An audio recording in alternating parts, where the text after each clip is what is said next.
Hello, everybody. Welcome to Becoming the Best You, hashtag BTBY. Look who I've got with me. I got Mr. Saccone Prince. Man, Saccone, how's your weekend going? It is going amazing, and I am super excited and super pumped about our event coming up next weekend. Man, I first and foremost, I'm excited to spend some time with the people that I love, and that's including you. You know, we have Right. really built this amazing community, and it's worth it just to be part of that. Who cares what's being on the stage, right? Exactly. That's so exciting. Yes. Now, Saccone is also one of our board members for Becoming the Best You. We have really put so many things in place so that our accountability is always there. We have so many people in our community that really want to see you get to the next level of your life. They want to help you get there. It's not about pushing you down or about the money or about what status is for us. It is about bringing people along with us. So, Connie, tell us why you BTBY. Well, I am so grateful and honored to be a part of this organization because I'm truly about helping people to become the best version of themselves. And I know the heart and soul of you, Brenda, as far as wanting to do that. In fact, when you find like-minded people who think differently, it's not hard for you to work with them. It's not hard for you to connect with them because everybody brings something different to the table. Mm-hmm. But in the end, ultimately, you have something that's bigger and better than it would be if we just did stuff on our own. And so being a part of BTBY has been, in fact, one of the highlights of my professional career and personal life because it allows me to really pour into the people that I've been called to serve. And being a part and being among all these amazing speakers, to me, it just makes me stand on the tower. It makes me be a little more prouder of not only who I am, but who I can help somebody else become. And so that's why I want to be a part of this organization. That's why I'm so excited about this upcoming event. It's going to be like literally coming home to family because when you find your tribe, you find home. Absolutely. And you guys work together outside of B2BY. You work with Dr. Ruben West, you work with Terrence. There's people that already were working together even prior to becoming the best you. And then they opened up their hearts and their circles to becoming the best you to myself, and they've incorporated it. And that's powerful because your circle is who you're going to be. Did you hear me? Your circle is who you're going to be. So if you got a Yes, bad yes, circle, that's so true. absolutely. Absolutely. There's Sherry. She is one of our speakers at the event as well. Can't wait to hear what she's going to say. She's got here to their consulting. Robert Lyons is watching us. Robert is part of the Black Belt Speakers community and now part of Becoming the Best You community. And that is what we are all about, becoming part of a community for success. Now, see, my definition for success is a little bit different than most people, but Saccone, what's yours? Well, in fact, my definition of success is being able to pour into the people that you've been called to serve. I like to use the example of a pitcher. What's good is a pitcher if it has no spout, if it has no opening, if there's no way for what's inside to get out. And even when it comes to us as people, as speakers, we have an opportunity to share our gift with the world. And so, my question is, are we getting it out? Are we being successful in delivering that? We all have a gift, we all have a talent, we all have a reason for being, even if it's just sharing our story of how we've overcome some challenges. But if we don't do that, it's like that pitcher that has no spout or that pitcher that has no opening. You have all of this stuff inside, but nobody is getting it. Nobody is benefiting from it. So to me, success is fulfilling, in fact, the role in which that, in fact, we've been called to serve. Absolutely. I couldn't agree with you more on that. My key to success, though, is achieving happiness while doing it because I can successfully wash the dishes. I might not like to do it, though. So Yes, that's true. That's true. we've got some people here I'm going to bring up. I'm going to bring up Johnny Avocado. I'm going to bring up Coffee Cup Chuck. Hey, guys. Hey everybody, how you guys doing today? What's So going they Doing on, are good. everybody? They're part of the conference. Johnny, talk to us about what you're going to talk about. Oh, I'm going to talk about recoding. And that's the term that I use when we talk about in personal development, the triggers and the responses that are autonomous within our subconscious. I'm going to teach you some of the methods and some of the techniques and the tools that you can use to kind of change that programming for yourself. Oftentimes we talk about habit or discipline, and a lot of people begin to become disheartened there because they don't recognize or understand the difference between how you would use one tool to develop a habit and another tool to help you stay disciplined. And so I'll be talking a little bit about that. The best way that I could describe that is, has everybody ever walked into a room and said, if so-and-so is there, I'm going to leave, right? Or if so-and-so happens, if such and such happens, I'm going to do X. So the concept behind recoding is that we take that basic programming that's underlying for all of us, and we use it to our own benefit. In personal development, we oftentimes talk about how it's our circumstances that have developed and created who we are. And that's absolutely true. And what we do is we use the same tools that the world around us has used to mold us, and we use those tools for ourselves. Personal development is just taking those tools and putting them out in the outside world so we can see them and look at them and use them to our benefit. And so I'm super stoked about having what I'm calling our Super Bowl of better development at the BTBY next weekend, because after your favorite team wins the Super Bowl, then we're all going to go down to St. Louis and we're going to celebrate and become our best versions of ourselves. And we're going to throw some of those sidearms and get in there like the rest of those guys do and score big points for ourselves. Yes. Last year, the conference ended on Super Bowl Sunday. So the people who were still in town, we had a Super Bowl party at the hotel. Wow, heck yeah. Mm-hmm. Yes, we did. Yeah, I've seen all the dance offs you guys were having. Oh, yeah. It was fun. Well, Chuck, what are you going to talk about? Well, So we're all locked up in something, you know. A lot of people look at incarceration as something that only happens in a jailed environment. And a lot of us are locked in more than just jail. Some of us are locked in our communities, the community beliefs. Some of us are locked in our relationships, our careers. So there's a lot of prisons that we're locked in. Well, between you come down to the conference and I'll give you the combination lock to get out of that jail cell or that whatever circumstance you're locked in. I'm gonna give you 4 combinations to use to unlock that lock. I'm not gonna give you any of the combinations now, but if you want to get unlocked, if you want to get out of that cell that's keeping you back from your success, come on down and check us out. And I'm definitely going to give you 4 powerful combinations to get you free. Can't wait to hear it. Let's see who else is going to be there. Let's watch this. One of the best conferences of the year is finally here, becoming the Best You Conference.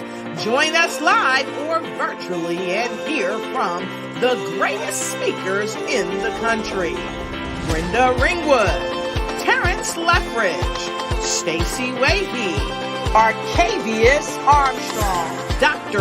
Lotus Richey, Regina Platt, Dr. Rick Fulton, Anthony Russo, Chuck Doyle, Dr. Ruben West, Jennifer Lauren, Jessica Mortier, Dr. Jawanda Rollins-Fells, Dr. Lauren Michaels Harris, Indy Nam, Tracy Randolph, Isabel Black, Sarah Minguez, Jill Reynolds, Kevin Wilson, Sakoni Prince, Definitely Holly, Chuck Prison, Dr. Michael Freeland, Tommy Morgan, Prince Michael, James Griffin, Charlotte White, Aaron Page, Jeremy Nunez, Jeff Markinet Jr.,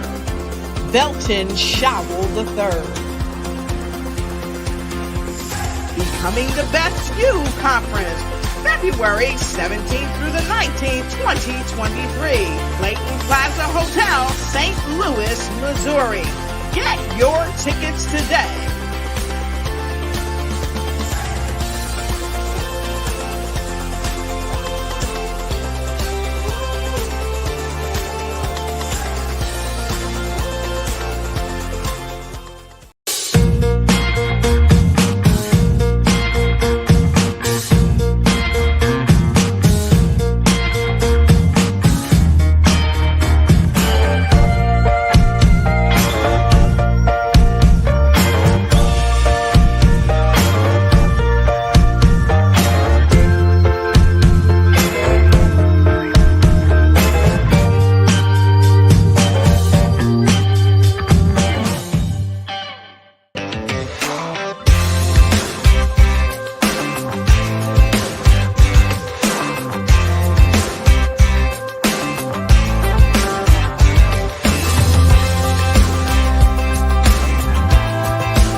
Amazing lineup. Amazing Yes. lineup. I tell you, Tony, go ahead. I'm telling you, I'm super excited about this meet and greet, man. The black tie affair, the live music. I'm going to tell you what. When I started to become part of this, I didn't know quite what this was going to be in the end, and I'm telling you, I'm blown away. I'm totally impressed, and I'm so happy that I get to be part of this, and I'm on board. You know, when you experience it, you won't want to miss a minute of any of them going forward. You will want to come and be a part. And we might have a lot of the same speakers each time, but it's still a different conference and we talk about different things. So Coney, talk to us about community within the conference. You know, one of the things I've learned ever since I started my own personal development and helping other people do that for themselves is the importance of getting around, and I'll say this again, you'll hear me say this often, like-minded people who think differently. And to me, that's important because in order for us to grow and to learn, we can't just be around people that think the same way we do. Now, like-minded means that you have a goal in mind, something that you're trying to go, something that you're trying to achieve. But when you're around other people that are going after their goals and their dreams, they may have a different approach, and you can learn from them. But being around somebody that's going after their goals and dreams, somebody that's passionate about what they do, it develops a passion in you. It actually inspires you. I tell people that motivation is internal, inspiration is external. You can inspire somebody all day, but until you have that internal motivation to do it, because see, motivation comes, it shows up in the hardest of times because it's internal. It's not what's going on outside, it's what's inside. I tell people all the time that, you know, pressure doesn't really develop, it reveals. Here's an example. If you put pressure on an orange, what's going to come out? Grape juice? No. Apple juice? No. Orange juice. So what we put on the inside comes out in those hard times, in those pressures, under those pressures. And so being around people that even though they are facing the pressures of life, but they are still going after their goals and their dreams, it helps to develop in you the possibility that it can be done. That in spite of what I'm facing, in spite of what I'm going through, in spite of what I'm dealing with, I can go after my dreams because I see somebody else over here dealing with 10 times worse than I'm going through. But they're still just that motivated. They're still just that passionate. They're still just that committed to getting and doing what it is they've been called and given to do. I remember sharing with somebody else about consistency. And I said, consistency, you can't talk about consistency without talking about commitment. Because without commitment, there is no consistency. If you show me somebody that's consistent about anything, I can tell you at some point in time in their life, they made a commitment to do it. They made a commitment for the outcome. They made a commitment for the benefit. And if you don't start with that commitment, there won't be any consistency. If you won't have that consistency, there won't be any success. And if you're not successful over time, there won't be a legacy. So for those people that want to leave a legacy, it starts with your commitment. What are you committed to? Are you committed to bettering yourself? Are you committed to attending events like this? Are you committed to showing up for yourself to be the best version of you? And you know what? Even doing so, you let other people know it's okay to do the same. My youngest son told me at the age of 10, he was proud of me because I was putting on a conference. I realized he was watching me. And somebody's watching you. Somebody's looking to see, are you really going to better yourself? Because if you can do it, then I can do it. Again, you inspire somebody else by doing what you are motivated to do for yourself. And so this conference, it allows you to get around people like that. And you can see the passion in their voice and how they share and talk about stuff. And it stirs something up in you. It inspires you to the point to where you want to take what you've learned at BTBY and go back and share with your community. You want to tell other people so that they can come and they can experience this life-changing event and this community of people that just want to, quite frankly, be better versions of themselves. Couldn't have said it better. And now you know why Saucony talks on stages all over the world. I had to read myself in. I was like, okay, somebody else need to talk. No, I think it was absolutely amazing. You know, here's the thing, though. That part about the orange and the juice that's coming out is so truth bomb dropping because you don't know what's actually going to come out of you until you're in that pressure. So my question to everybody is, what's coming out of you when you're squeezed? Is it the real deal coming out, or is it something else?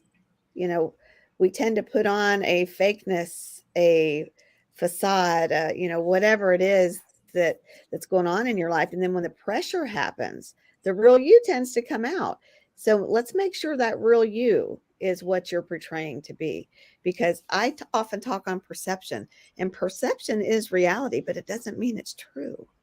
But the truth, Yeah, the truth that's does it. come out. The truth does come out. Hey, Chuck, tell us a little bit about Coffee Cup Chuck and your First Cup KC, the things you've got working. You've went from nothing to being a very successful business person. And I'm not even talking about money. I'm talking about your mindset. Give us a little bit of a story. Well, that's what it's about. It's about the mindset, and tap on what Sakoni was saying earlier. It's about the people who you're around. I mean, when you think about it, if you raise a lion, Operator error, sorry.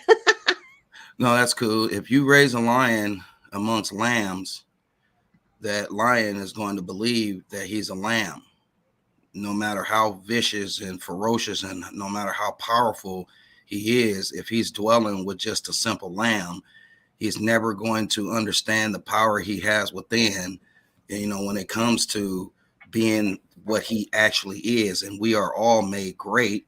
It's just, I like to say we all have gifts. Every single one of us, we have a gift. But if you're around the wrong person, it's not about the gift. It's about the purpose of the gift. What gift do you have? Once you find out what gift you have, you got to find out the purpose behind the gift, or guess what? The gift really never means anything in this world.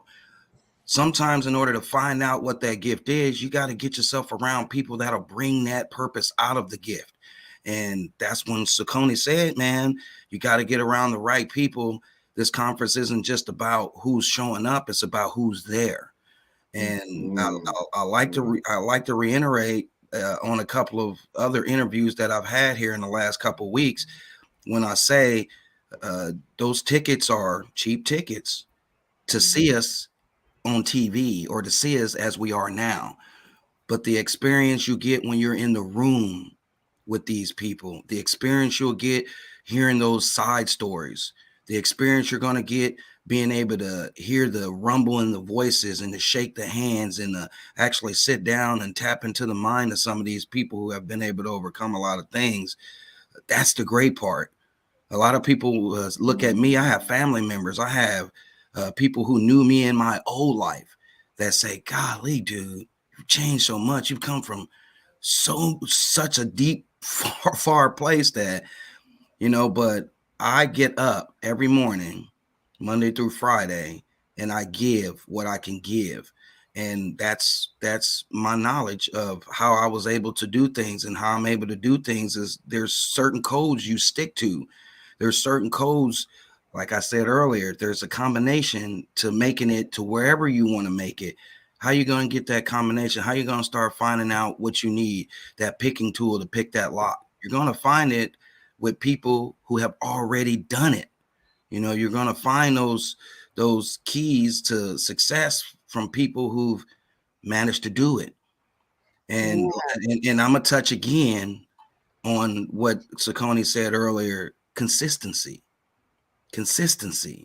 constantly doing the same thing over and over again, even when people don't seem to understand or watch, because like Sakoni said earlier, you are an influence and everyone's watching what you're doing, no matter if you think they're not watching or not. I have a son that I love, and we don't have a good relationship with each other talking in person. But guess what? When you think that you can't get through to somebody, it's just in the influence. Lead through your influence. Be the influence. Be the person that heals instead of the person that steals. And guess what? You'll get a lot farther in life, but stay consistent whatever you do. I get up every morning and I put these coffee cups out like it's going out of style. And in the beginning, I thought it was corny, Coffee Cup Chuck. That sounds corny. But you know what? I said this ain't for me. This is for someone who needs that push in the morning. This is for those people who forget things, that those important things that it's going to require you to keep going. And that's what I'm here to do. I'm here to keep people going. I'm here to keep, when you think that it's over and there's no way around it, I'm here to remind you that you forgot something. So let me quickly drop a bug in your ear and get you pushed out the door and get you going. That's what me and my team at the BTBY do. We keep you guys remembering that you have a purpose. That gift you got to get working on it. You got to get moving on it. And if you don't understand what that purpose is, come hang with us for a little bit and figure it out. You'll find out pretty doggone quick. Just, I would tell you, the first hour in the room, you're going to go, why did I even second guess this? And, 3 days for $350 with food and a concert and a comedian show and these speakers. We have people who are on national platforms, on international platforms, people who are making changes in the world. Dr. Lauren Michaels Harris, he's got an event in Romania this year that he's going to be at this event. He's also a Lifetime Presidential Achievement Award winner as a felon. What does that tell you about change? We also have somebody on this screen who's got that same award. Saccone, tell us about it. Well, I had the opportunity, because of my coach, Dr. Ruben West, to receive a Lifetime Presidential Achievement Award back in, I believe it was 2019. And to say that I'm honored is an understatement. When you have spent the better part of your life trying to help people, trying to better the world around you, trying to make a difference in the lives of those people who you've been called to serve, somebody takes notice. Somebody notices your heart and your intent. There are a lot of people that do stuff for the applause and not for the cause. But if you're only doing it for the applause, when the clapping stops and when they stop singing your praises, guess what? You'll stop. Go back to that commitment. If your commitment is that external praise, when that external praise is not there, you'll stop. But if your commitment is truly making a difference in somebody else's life, if your commitment is truly making the world a better place, then whether anybody sings your praises or not, whether anybody gives you an award or not, you're going to be found doing that thing that you love to do, the thing that you're called to do, the thing that you're gifted to do. And I know for myself, there's no greater sense of purpose that I've had than being able to pour into somebody else. I mean, as you can tell, I love to talk. I love to communicate. I love to help people understand what they have to offer to the world. Because I believe that there are so many people that really have yet to truly take an inventory of themselves. We ask questions of everybody else. When was the last time you asked some questions of you? And the only reason I can say this with so much passion is because that's become my lifelong journey and goal, to be a better version of myself, to question, why do I do what I do?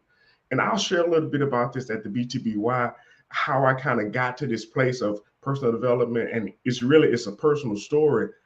But the reality is all of us have an opportunity to make an opportunity. I'm going to say that again. All of us have an opportunity to make an opportunity. And here's what I mean. We have an opportunity to better ourselves. We have an opportunity to put ourselves in a position to get what we need. And so I want to encourage everybody that's even tuning in right now, make it a point to be better than you were yesterday. We're not talking about having to leap tall buildings in a single bound, but just take a step. Just climb one flight of stairs. Just do what it is to make yourself better. Read something, walk somewhere, go out in the woods. Do whatever it is that's going to make you better, makes you less stressed, make you more pleasant, make you I'm serious, because I mean, we can take so much stuff on that it affects the way that we deal with other people. And sometimes we need to unplug and pull back, and we need to actually have a chance. I can't wait. I can't wait for next week, because there's something I'm going to share that I honestly believe is going to change everybody's life. I mean, can't wait. and I can't even talk about it. I can't even go into it now, but I'm telling you, it's going to make them. You want to be at this event. You want to be at this conference because it's going to help you see yourself in a different light, which is the first step to you becoming a better version of yourself. And especially when you see other people that are doing the same, you're like, oh yeah, I can do this. I can do this. When you have people like Coffee Cup Chuck, and when you have Mr. Avocado, are you bringing avocados with you? I want to know because I love me some guacamole. So I just want to know, are we going to be handing those out at the door? Well, I tell Man, you but what, I am so excited. I'm telling you, this event, you got to be there. You just have to be there.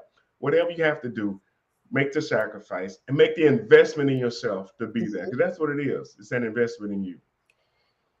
Yes, it is. Well, you guys ready to get this party started? We've got our our first speaker actually coming up. We had Dean Kent, but he is in Australia and we couldn't get the times to work because the time difference is crazy. So he'll come on another show. He actually has been on our virtuals. You can go back and look at some links if you want to hear what he's got to say. But I'm going to put John and Chuck down. Thank you guys for coming. I keep saying John, but it is Johnny Avocado. He goes by that. John Thank you E. for joining us Avocado. today. Yes, John E. Avocado. And Before Go ahead. before you step me down, I just want to say one more thing, and this is again capping off of what Sakoni said earlier. Take the first step. Yes, take the first step. But when you take that first step, and I'm gonna leave with this, when you take that first step, make sure it's a step on your pride, because pride is what tends to hold us back from the greatness that we were meant to put on this world. So take the step. Take the step. Sakoni said take the step. So take the step, y'all, but make sure that first step you take is on your pride. Hey, thanks for having me on the show. Yeah. Biblically speaking, pride goeth before the fall. Yes. Right. I'm saying when Sakoni said take the first step, boom, it reminded me, man, a lot of our first steps, the second step is a lot easier. If when you take that first step, you make sure you get a good heel, get the middle of your feet, you get that heel and you get it sunk in to that pride, because I'm telling you, man, the pride in what other people think, the pride in failure, not wanting to fail. I mean, the pride is so much pride around that success, so much, and the pride is so tall you can't see over it. But you gotta step on it. You gotta get it down to where you can see what's on the other side of pride, because there's some great things on the other side when you start letting your pride down and you start going for it. So thank you guys for having me on the show. You bet. Thanks for joining, both of you, and we will see you in the event next week. Stay positive, people. Well, Sakoni, our next speaker is Brandy Bretthauer. She first and foremost classifies herself as the daughter of a king, and she's probably going to talk about that a little bit today. She's a wife, mother, and a kingdom mentor, advisor, sales strategist, and speaker. She equips leaders to hear God's voice and strategize the joy in being fully alive, not just hanging out, but being fully alive in your calling to create the influence, impact, and income you desire. So I'm going to bring on up Brandy Bretthauer. Hey, how are you? I am pumped. Like, listening to this panel backstage, you all are thinking with Jesus in partnership. There's so many golden nuggets that you guys dropped back there, just biblical truth, that I was just fired up just listening to the last 30 minutes. So I can't imagine what you guys are going to bring at this conference. So I'm just excited to be here. Thank you. Oh, well, thank you so much for coming. I met Brandy at an event that I was speaking at, not maybe just a month ago. And the power of networking is a big deal, because you never know who's going to show up in your life. And that's how I met Sakoni. Even he was part of Black Belt Speakers, and I went to an event in Kansas City that Dr. Ruben West was at, and I got to meet him, and I got to be on other platforms with him when COVID hit. We shared the stage a lot on some virtuals, and we just connected. And I can't tell you how many times that has happened in my life. And then Brandy, we actually went to dinner. We got to know each other, and here she is speaking at this wonderful mastermind because we really care about you. So, Connie, you got some questions for Brandy?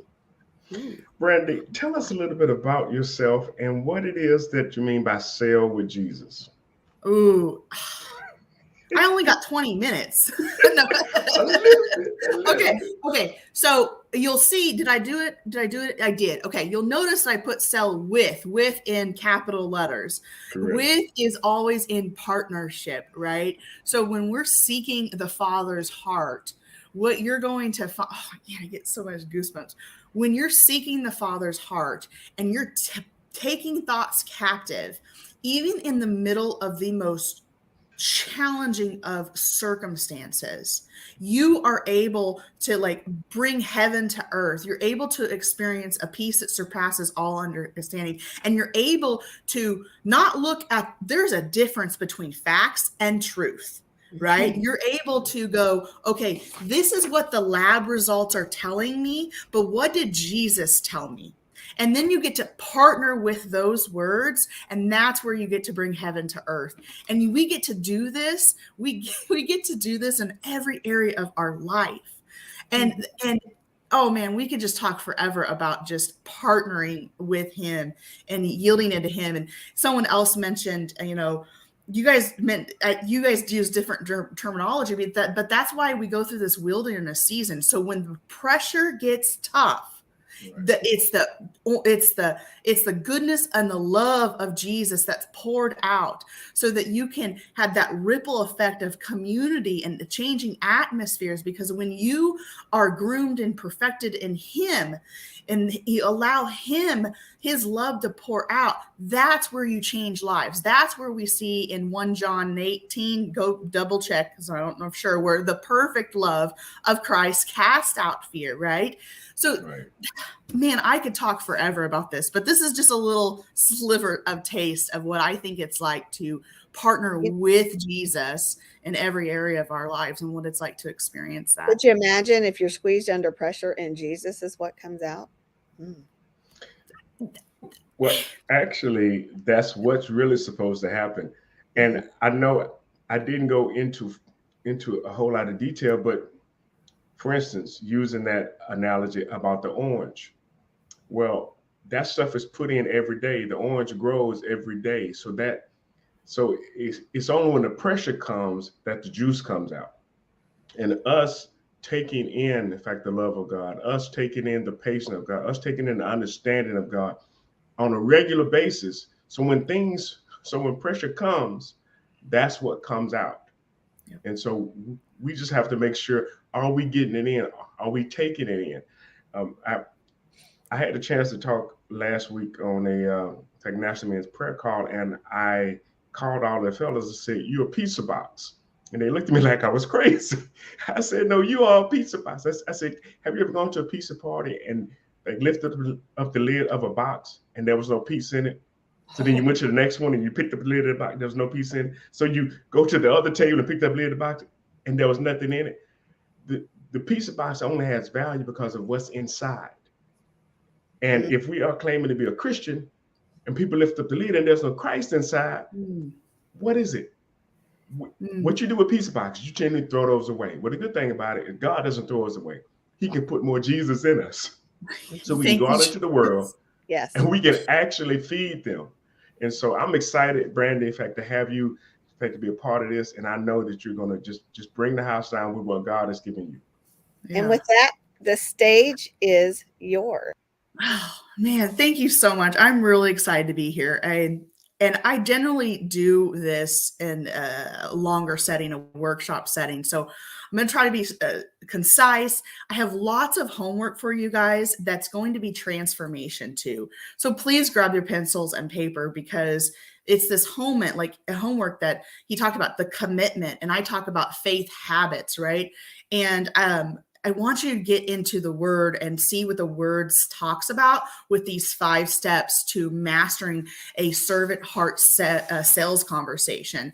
So I'm going to share 5 steps with you of partnering with Christ, of how to flow in a sales conversation. So you're experiencing this transformation. You know, Jesus left this legacy, and we don't oftentimes look through business and look at Jesus through the lens of business, but he's the greatest marketer there ever was, going through Galilee and preaching and sharing his message. He is the greatest salesman, and he did it. It was how he embodied it that we need to step into and reframe our mind. So I'm going to share a short story first because, well, that's how he did it, was parables, right? And stories stick with people. So hang with me just a second. And Super Bowl's coming up, right? Huge Super Bowl, go Kansas City Chiefs. If you guys are getting ready to host a Super Bowl party and you want to invite everybody over to your home for dinner, for kickoff, what are you going to do, right? We're going through 5 steps of what you're going to do. You're going to be purposeful. You are going to make some phone calls, send out some text message. You're probably going to put people in different charge of different foods, right? Then when they're there, you're going to engage in community and you're going to listen. These are people that maybe you haven't hung out with for quite a while, and you're going to engage with them in deep conversation and pull out, how's life going? What's going on? Over dinner, we listen to our guests, right? We don't make the conversation about ourselves. We make the conversation about them, right? So PLAA, what if you come over to my house for Super Bowl party? I'm going to add value to you guys. You're going to have a buffet. My husband's going to cook ribs. You're going to experience all of this food, right, at a dinner party. I'm adding value. I'm not going to invite you over for dinner without adding value. How awkward would that be, right? Hey, come over for dinner, and then there's no food, right? So I'm going to add value. And then we're going to transition. Once dinner's up, I'm always going to ask you for dessert. I'm always going to ask you for dessert. And then at the very end, when the game is over, when the dinner party is over, when we're wrapping things up, and we've experienced such this beautiful display of fellowship and being in community with one another, how oftentimes when you get ready to leave, you just can't quite, you stand at the car for another 20 minutes, right? Because the experience was so beautiful, right? And what ends up happening? Like, we need to do this again. We end with the beginning in mind. We go ahead and we make plans to get together and do it again. Follow up, right? So that's the story and the lens of which I want you to see how we can host a servant-led, Christ-centered sales conversation is through my 5-step plate model: purposeful, listen, adding value, transitioning, and last but not least, ending with the beginning in mind. That strong follow-up. So I know we don't have a ton of time here, but I'm going to go through each one of those in a little bit. And this is where your homework comes in, because I don't have a ton of time to go through scripture, but this is what's going to transform your sales is if you start to look up each one of these steps and go, well, how is Jesus purposeful? And meditate on those scriptures, right? He wants us to give thanks to the Lord, for he is good. His love endures. He talks about in Psalms. So that's one thing I always do when I start my sales conversation. I always give those person thanks, guys. It is an honor and a privilege that those individuals booked a call with me. They could be anywhere else. So go through, what does your purposefulness look like? Giving thanks to them, setting the expectations up on the phone call, and confirming what to expect as you go through that call. But the most important parts of these steps is rooting it in biblical truth, because that's where you're going to get your transformation. So we can see in Psalms 32:8, I will instruct you and teach you in the way you should go. I will counsel you with my loving eye on you. He's saying, if we're purposeful, he's going to give you the words. He's going to give you the clarity to partner with him and think with him, because no two people are alike. So getting on a call, it's going to be a little bit different of how you flow. Yes, there's a framework, right? But that's why why I'm encouraging you guys so much to partner with him. And think about how many times did Jesus go off and he was alone. He was purposeful about spending time in prayer with God. So he knew how to take out his next step, to leave the legacy that he did today. Okay, and the number one step, guys, and this is the step you're going to spend the most time on, and don't hesitate to stay here longer. This is listening, guys. I want you to start to think about the way Jesus embodied listening. And one of my favorite stories in the Bibles is the Samaritan at the well, where Jesus was purposeful. If you really read that, he was purposeful about showing up at the well at noon when this woman, the Samaritan woman, was going to be there. And women normally didn't go there. There was so much purposefulness, right? But he asked deep questions. He continued to ask deep, loving questions so that she could experience the revelation on her own that he is the living Messiah. And as they talked about earlier, so you become a living wellspring and you run out and you share the good news and you offer your solutions that you've been anointed with, right? And you're like, I can help you with that. And when you radiate with that kind of a confidence, they're drawn to joy, right? They're drawn to peace. In a secular world that's vying for our attention, right? They're drawn to that. So that's what happens when we fill ourselves with the word and we meditate on it in the lens, in the perspective of what he's asking us to do and carry out. So ask thoughtful, be purposeful about what questions you're asking regarding the kind of industry that you're in and the solution that God's asking you to bring to the world. Ask them, tell me more about the problem you're experiencing. Why is this important? If I had a magic wand and I could transform your business, what would it look like? And the point of asking questions here is getting to the emotional reason of why they want to make a change. I know you've probably heard it before, but people, they buy based off of emotion and they justify off of logic. But if you can help them solve that emotional reason, and what I like to use the example of is if for some reason, if I was talking to someone who is a mindset coach, right? And their thing is motivational speaker, and they're wearing all the hats in business, and they really want to free up more time to do their anointing gift that Jesus gave them. And they're talking to a bookkeeper to outsource, right? That bookkeeper needs to get to the heart of, well, why is this a pain point for you? Well, it's a pain point because I struggle. It's a pain point because it's taking me away from my zone of genius. Then I'm spending hours that I shouldn't be, and I should be, spending time with my family, right? That's why they want to outsource it. That's why they want to bring on extra help, is so that it frees them up to do what God has asked them to do and not take away from additional time. Like, that's an emotional reason. I've been on calls, and do not assume what their emotional reason is to solving the problem. I have been on calls with people whose emotional reason to solve their problem in their business had nothing to do with that particular example. It had everything to do with, like, I want to make more income so I could provide and help my grandkids' savings for college.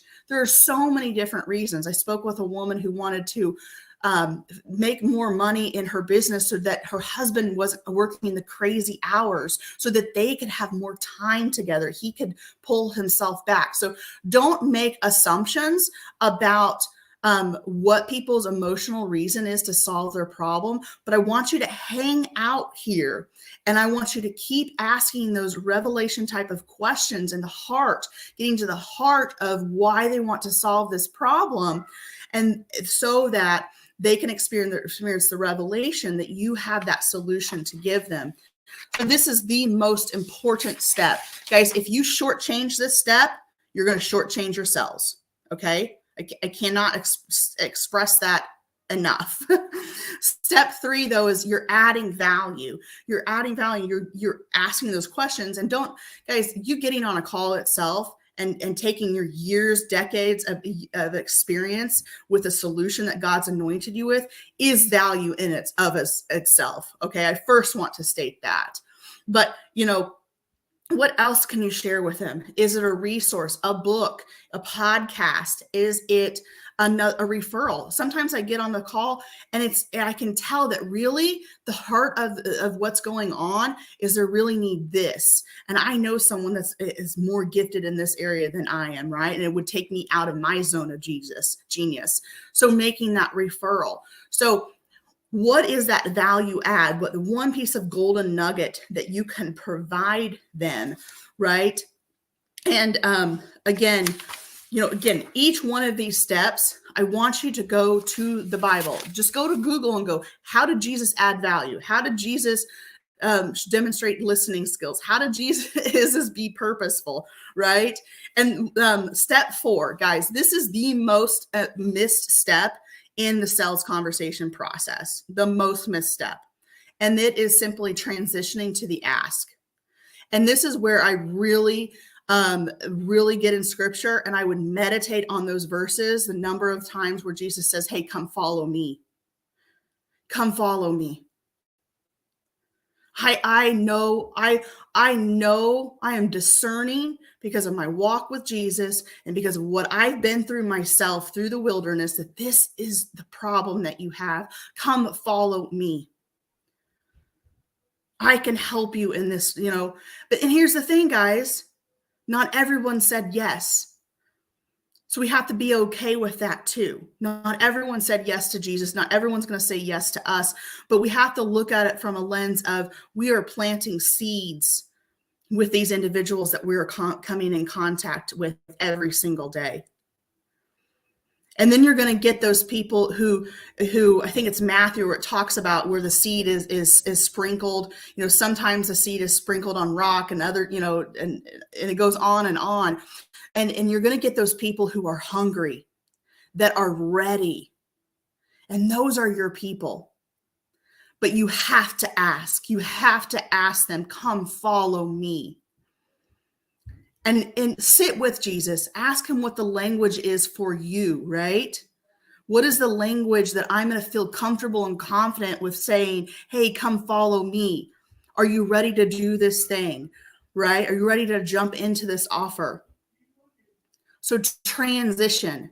Do not forget that, guys. It is the most missed step in the sales conversation. And the final step is just really ending with the beginning in mind. Depending on how that conversation went, how many times have you gone on the call and they have to talk with their business partner or they have to talk with their spouse before they make a big investment? Well, then we're ending with the beginning in mind. We're setting a follow-up call. When do you think you might be able to talk to them? Okay, I got the ball game this night. Okay, we can talk Tuesday night. Okay, so set a follow-up call on Wednesday. If they're saying yes, end with the beginning in mind. What's your onboarding process like?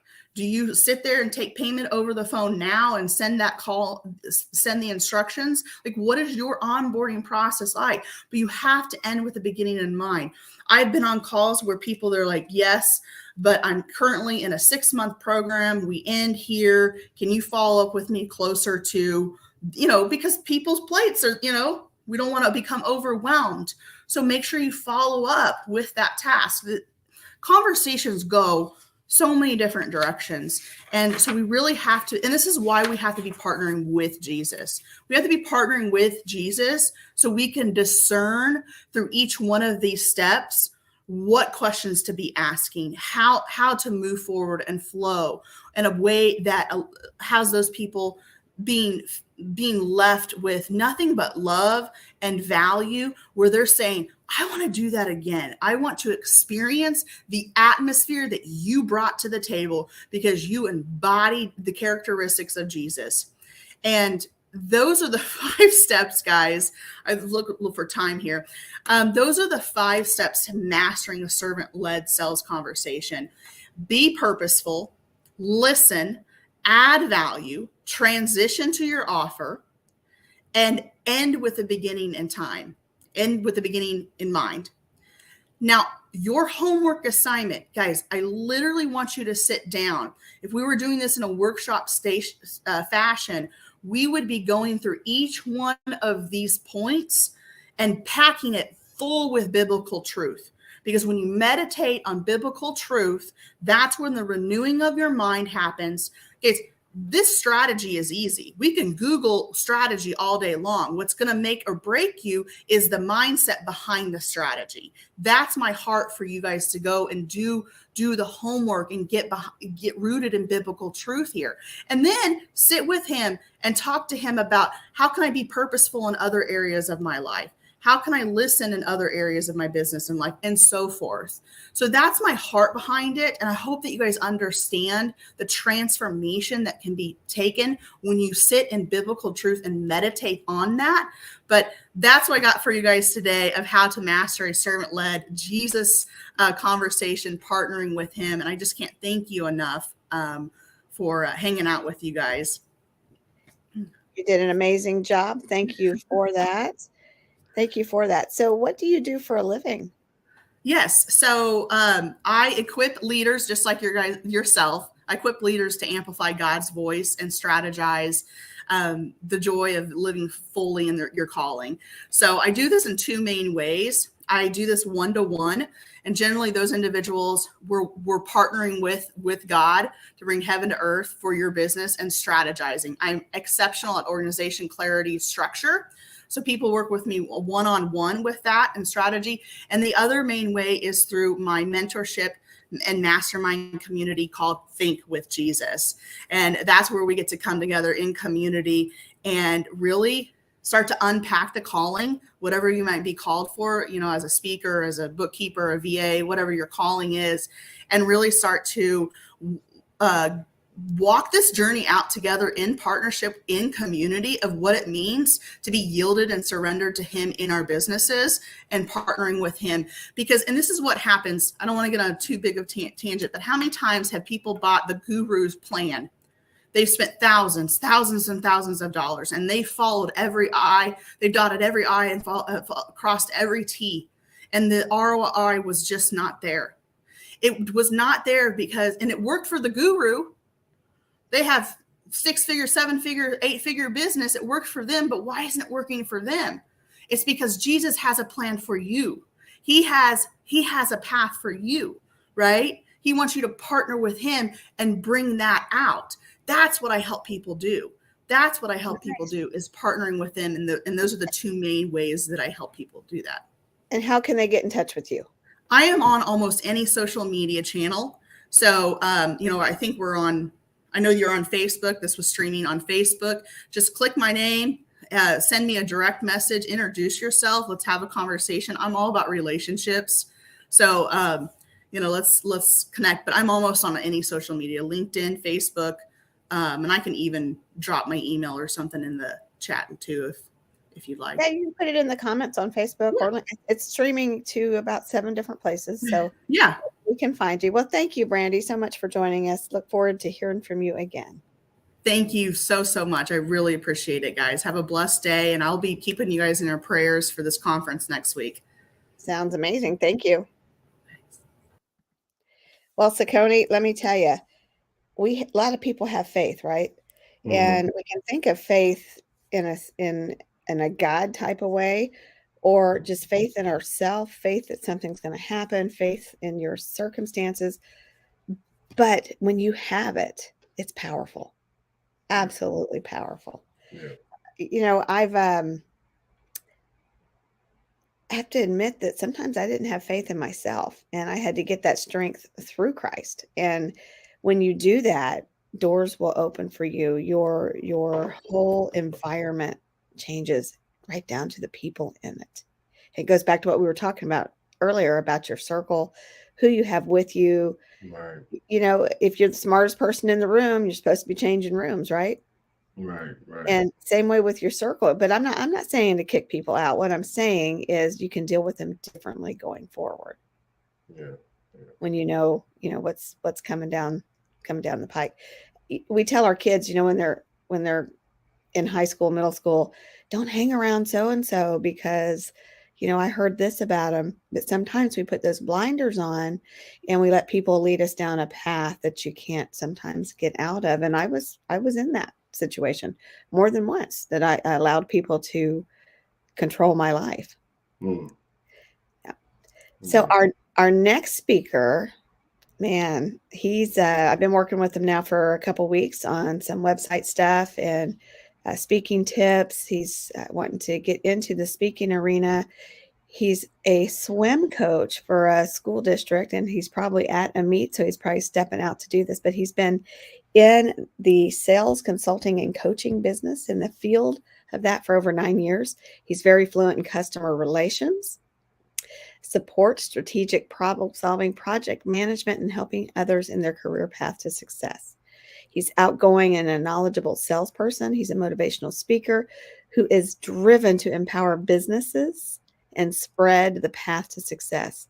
He's got an extensive portfolio with many passions that have put him directly face to face with people, building close connections, expanding experiences, getting others out of their own way.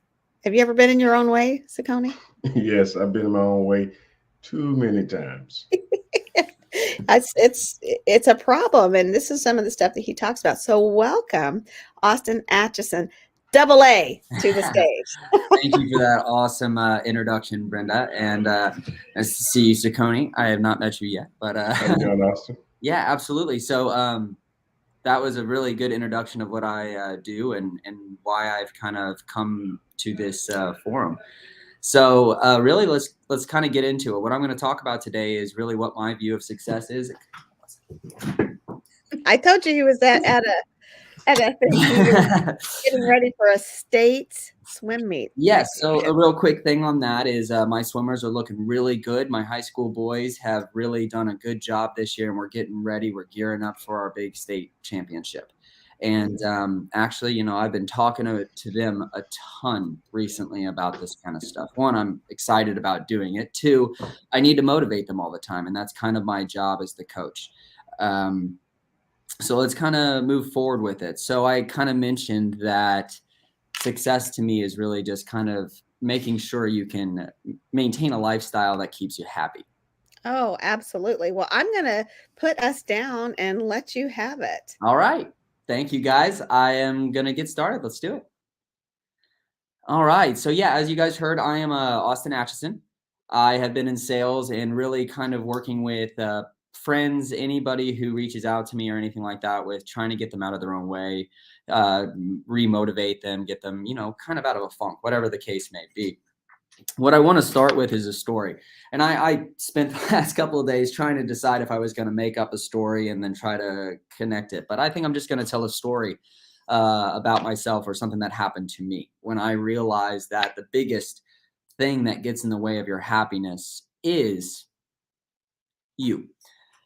So I was a swimmer from 4 years old all the way through college. I did swim. I'd say I was a low-end national level swimmer, very low-end Olympic trial swimmer. What that means is I would swim one event at nationals or Olympic trials out of 13. And in my one event of probably 150 people, I'd probably get about 120th to 150th. So I was there. I was at the dances, but I wasn't quite anything special. So my senior year of high school, when this kind of started becoming the case where I was around that level, I had gone to high school swim, and I had a ton of goals in mind. I wanted to break a state record. I wanted to bring our school its first state championship. Put a lot of work into it. Everyone knows what goal setting goes into it, everything like that.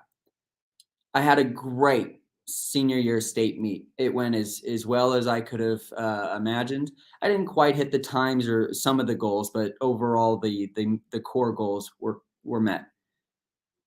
Moving forward 2 weeks, I was done with high school swim. I was into club swim, which is where you really focus on qualifying for meets such as nationals, US Open, and Olympic trials. So I'm getting ready for my first race. high school swim doesn't have a lot of distance races, which I am a distance swimmer, was a distance swimmer. Sorry, I'm 32 now, and I am not in any kind of shape to go swimming. But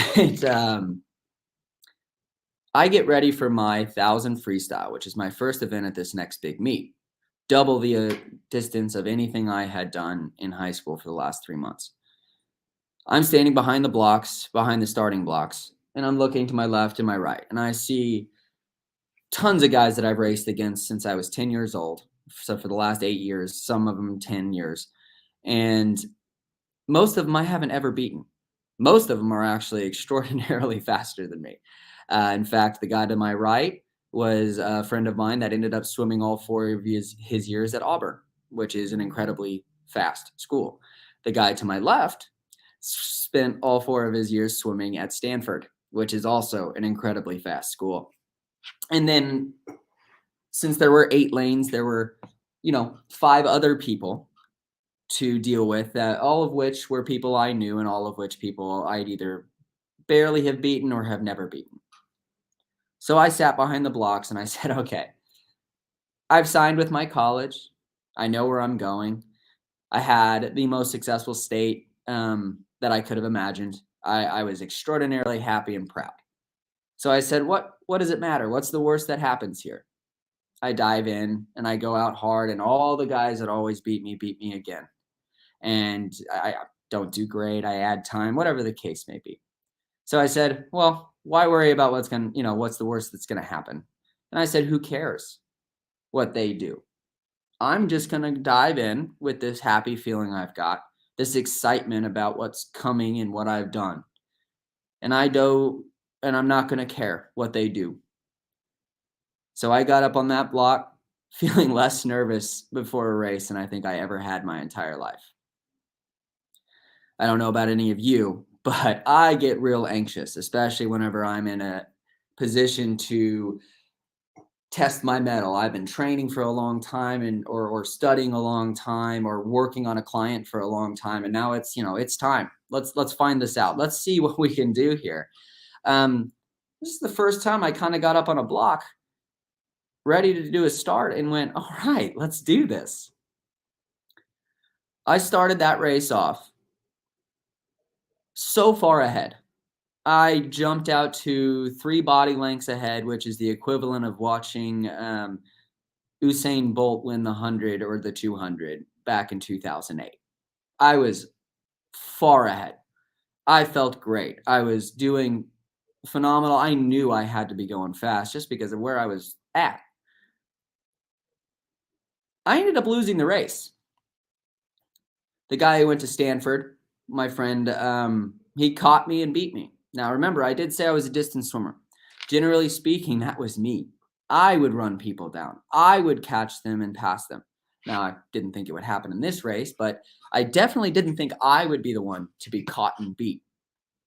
However, if you remember what I said, at this point, I was really just and for the rest of my career too, keep in mind, I was really a low-level national swimmer. Well, after this race, even though I did lose, I was 2 seconds off the record for this meet, and I had put myself at 17th in the nation. Like I said before, there's about 150 people per event, and I put myself 17th. That was one of the most incredible races of my entire career. I swam for 20 years, from 4 years old to 24, all through college, and then 1 year after college to try to make sure I could do as best as I could at Olympic trials. Besides the point.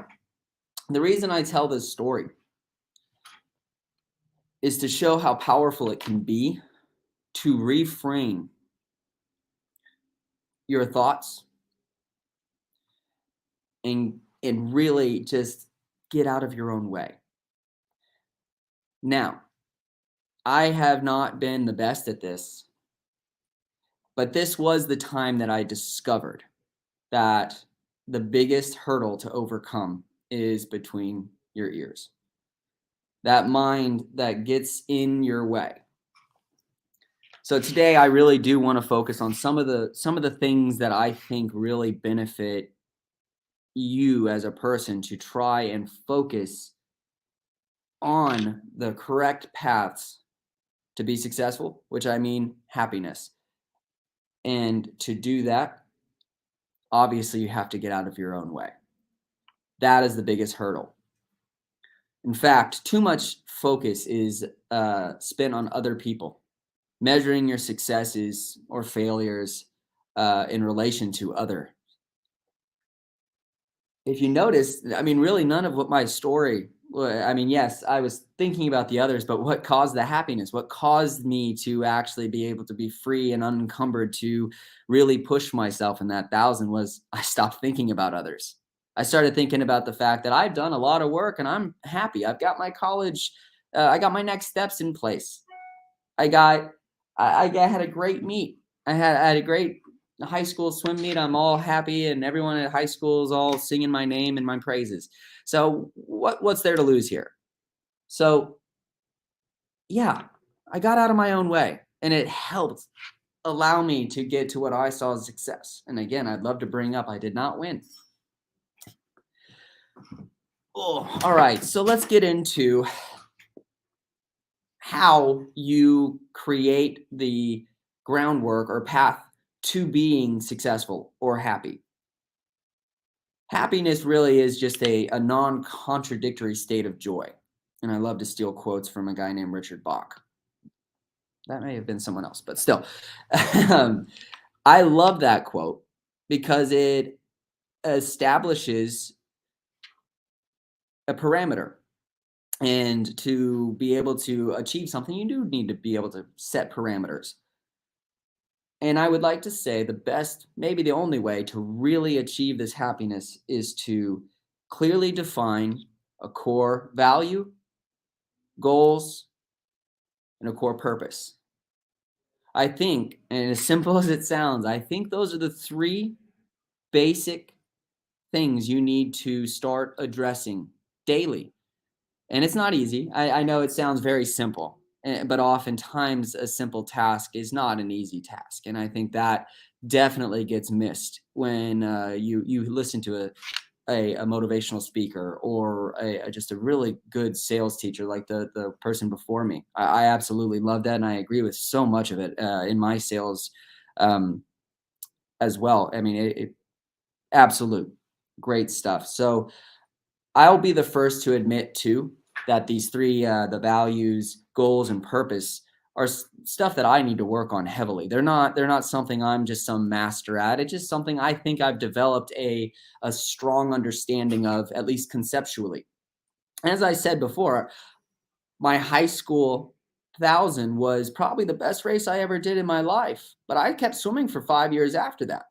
So I didn't get control of it, and I would say I don't have control of it now. But every time I do follow this little path that I'm about to give you with these three simple things tasks you can do to help produce happiness and successfulness. So let's get into it. Value. What is value? I'd say value is the core value is something that we pursue for the sake of its self, the reason that drives us. That core value is an end in and of itself.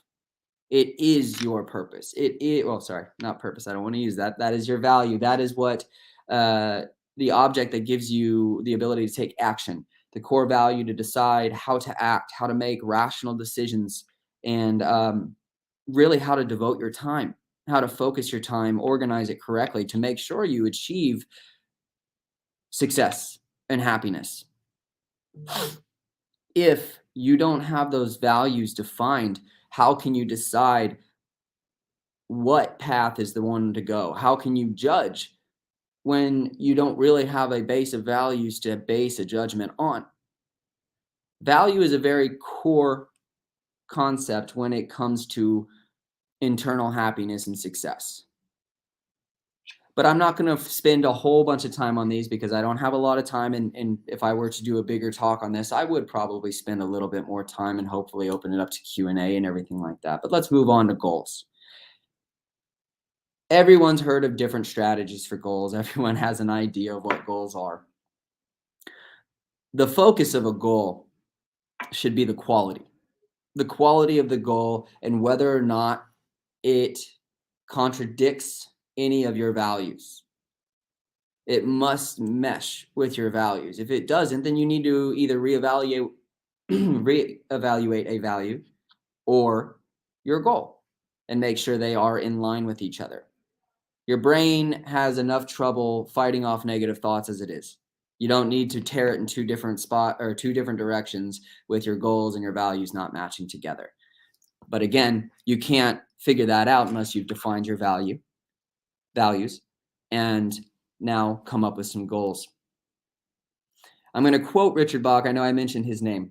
Richard Bach is an incredible writer. I love a lot of his books. He's written things like Illusions and Jonathan Livingston Seagull. I don't know if any of you have read them. If you haven't, please do. It's phenomenal. He's a very spiritual man. I love his concepts of things. But there's a quote that he has that I really think speaks to goals and the incredibleness of the human spirit and mind. That quote is, "No matter how qualified or deserving we are, we will never reach a better life until we can imagine it and allow ourselves to have it." I mean, think about how perfect that is to what we're speaking about today. The core concept of goals being your imagination and being able to picture it for yourself. It's hard sometimes to create goals because it's hard sometimes to figure out, okay, where do I want to be when I'm doing this? What does this do towards the next chapter of my life or the next day or my value system? I think that was an incredible quote that goes towards goal setting and also kind of gets back to that concept of getting out of your own way, with him stating at the very end just perfectly, hey, set goals to have imaginations for yourself, but hey, allow yourself to have it, because it's a very common thing. People love to get in their own ways. I do it all the time still, even though I have a pretty solid understanding that it happens and a pretty good idea of how to get around it. It happens to everyone, guys. Always. Elon Musk has it happen to him, I'm sure, on a different level because he's, up there on this spectrum. But hey, not all of us are on there. I certainly am not. I don't have that work ethic, and it's not something I want to push for. Let's go to purpose. Again, because my purpose is not to move the world in massive ways like Elon Musk's is. A centralized purpose can keep all aspects in your life organized. And the most important way to organize it is relative importance, right, to your code of values or your organization hierarchy of values. Only way to really control your life is to have purpose, to solidify your values, almost as a checking mechanism. But always having those two kind of talking back and forth will help you have those goals guided. It'll be a lot easier to plan those goals out and really put the things together of the strategies that we've all heard before in our lives about how to set goals. So guys, this is something that sounds real simple, right? I mean, just 3 little things that you just, hey, if I sit down and do this, it should be pretty simple. But again, like I said before, oftentimes simple things, simple tasks are daunting, or we let them get on top of us, get in our own way. And then even if it is just a simple task, that does not mean it's easy. You have life in the way. A lot of us have kids. A lot of us have multiple jobs just because we like to do that or need to. So yeah, life gets in the way. Things are hard to organize and stuff, but with these 3 core concepts, I believe you can keep everything organized well enough for you to really move forward and identify what you want and what makes you truly happy. Now let's get into the concept of getting out of your own way. I do believe there's one pretty simple reason that we tend to get in our own ways. And I don't mean only one. I just mean for this talk and for what I kind of focus on and what I've spent a few months and maybe even a year or so just kind of thinking about. It's expectations. I've noticed a lot in my personal life, in business, and in my coaching expectations can be an incredibly powerful tool for you. But more often than not, they're actually the tool that takes you down. When you have expectations on things you can't control. Now, granted, I'm good at talking to people. I'm good at helping them see something and then, having a conversation, even if we're arguing. Someone's right, someone's wrong. Well, I learn or he learns, one winner, but we both move forward. Too often, someone goes into a conversation with the expectation, if I can do this, this, and this, and this, I'll get this response. How can you possibly think that? Nobody's up here with you. No one can fully predict your responses. So why would you put any expectation on other people when everything you need to be successful and happy is in those three core concepts that I just discussed? In fact, that's what I love to talk about. Those three core concepts: value, goals, and purpose. Not one of those cores is in relation to other people. Now, granted, I don't mean that there's not other people around and that you don't care about them or help them. What am I doing here? I have a lot of thoughts that go into this. So, and I really wanted to share it with people because I really like the idea of being able to help that out. So it doesn't mean other people cannot be a part of this. What I mean is to live the successful life, you have to define these values for yourself, in yourself. And with that, expectations on other people or inanimate objects that you cannot control is a surefire way to fail at success and happiness. One of the same thing. Have to, and along with the expectations of other people, that bleeds into competition, that bleeds into goal setting. So many people look at their neighbor and see what they have and say, I want that or better than that, because competition's always been around with all of our sports and stuff. A big trap is setting that goal around other people, whatever that may be. I need to beat them. I need to match them. I need to do this. Regardless, define your value. Your goals will come to you. Your expectations cannot be fully focused on other people. Desire often gets completely flip-flopped when people are only focused on others around them. It becomes a desire to win rather than a desire to achieve. And how could winning mean anything on its own?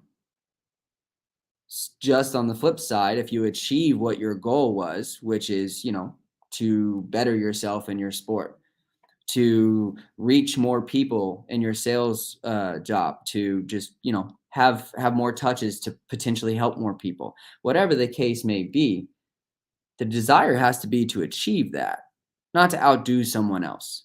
Because again, you can't control what they're going to do. All you can do is control what you're going to do.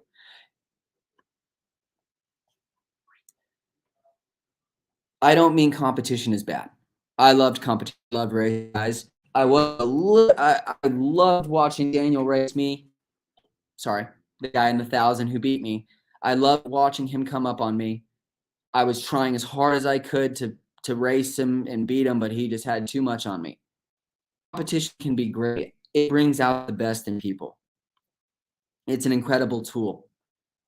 But that cannot be the measurement of success, of your happiness. The last thing I really want to talk about as far as how to make sure you're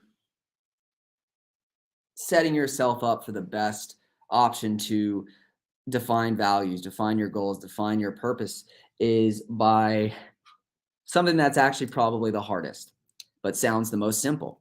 No one likes to be bored, yet all of us can think of it and say, yeah, I'm bored quite often. I would say boredom is almost our body's way of telling us that, hey, I'm hungry to learn and grow. I think our body, our mind is an inner loving, creative, ever learning beast inside of us. I think that's what thrives it. Boredom often can be great. It's a way to relax. It's a way to unwind. I play video games. I like to watch TV, and I like to watch movies. I mean, those are three of my favorite things in the world. But how often have we gone to one of our boring aspects, watching TV, watching movies, do anything that you might want to do? I play guitar. So sometimes just none of that really sits, right? And you sit there and you're like, man, this isn't holding my attention. This isn't what I want to do. And then you find yourself saying, I'm bored. I will say that is the time. Did I run out of time? You're right there. I'm sorry. I told you I could talk for an hour. But that I would say that would be the time that your brain is asking for the most growth. What I tell my swimmers, and I told myself as a swimmer, those days I got in the water in practice and it was smooth, easy, I was hitting my times and all this stuff, or the day I came into practice and I was exhausted and I really had to push as hard as I could to even come close to those times. Which of those 2 days do I get better? Which of those 2 days am I really getting better and getting ready for that national championship? The day that I'm having to extrally work hard, the day that I don't feel good, I don't want to be there and I have to push. So my challenge this week, really, because there's a lot of stuff and I would love for my motivational speeches to be a little bit different than everyone else's, for you to be able to go home and be able to quantify it, not have it slip hour by hour, everything I said that you liked, or if there was anything you liked. However, I think one of the biggest things you can do is when you feel that little boredom in the next couple of weeks, or just, focus and say, I'm going to have a fiction book near me. And I'm going to grab it when I'm in that position where my video game doesn't suffice, where my movie doesn't suffice, my TV show doesn't suffice. I'm going to grab it and I'm going to spend 30 minutes reading, because what that does is forces you to cut out the rest of the world, read letters on a page that will immerse you into a story. That is not boredom. That is called development. That is called training. And that is one of the best ways to help organize your brain and give it what it needs. The second thing I really do want you to work on is reframing some of those thoughts in your head. Waking up in the morning not feeling well. It happens to me a lot. I usually say, okay, what do I need to do to make myself feel better, rather than, oh my God, why do I feel this bad? How am I going to get through my day? So read and reframe some of your thought processes from negative to a more positive light. All right, there we go. Yes. I could get into a lot more of each one, more definitions. I didn't really want to go too far into defining each individual term. I just wanted to touch on it and let people kind of get an idea of where my mind is at. I don't know if I did a great job for you guys or not. Just wanted to give it a shot. Actually, Austin, in fact, you did an amazing job. And one of the things that I really got, I guess, summed up from what you were saying was that you can talk yourself into something, and you can talk yourself out of something, and it's so important for us to be conscious of the voice that we're listening to and even what we are agreeing with, because oftentimes we have voices in our head that are telling us what we can't do it, and, how bad we are and how not good enough we are. But we need to take an active role in, literally talking to ourselves, speaking to ourselves. And that's what I actually heard you say, even in that meet that you were talking about, and about how, although you were in a place of serenity, if you will. In fact, when you actually swam that race, it wasn't one that was overly anxious. It wasn't one that was stressful. And even though you didn't win, you won by not winning. And here's what I mean by that.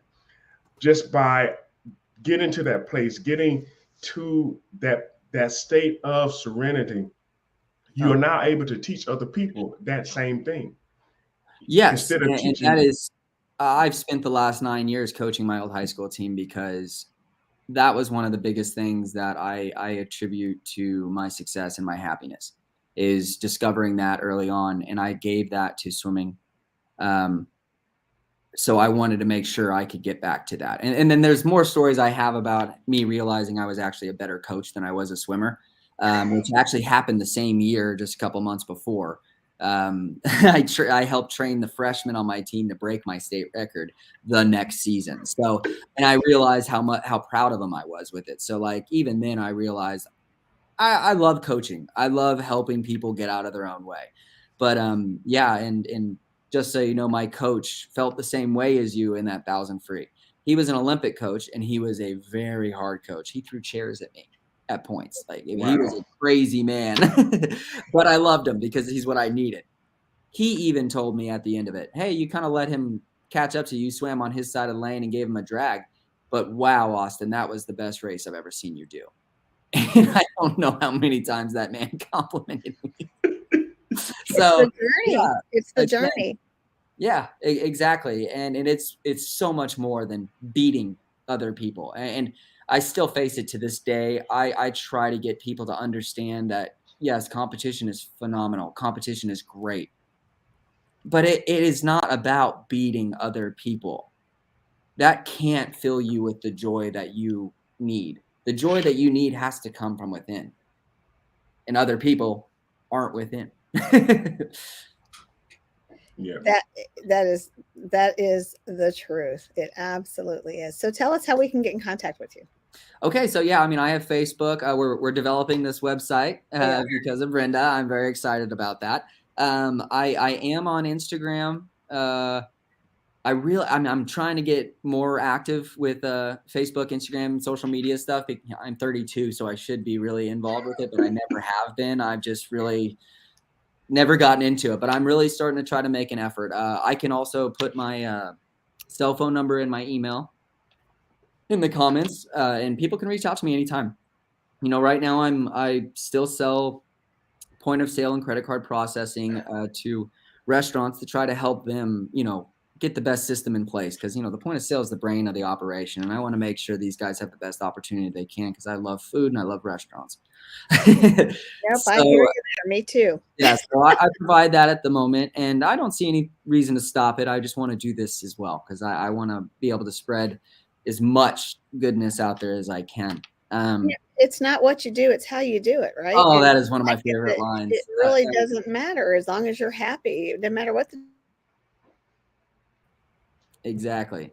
It's absolute. It's absolute. And that line for me came from a movie called Across the Universe, which is just one of my favorite movies. And the way he says, it's not what you do, but the way that you do it is just absolute. And it hit me so hard.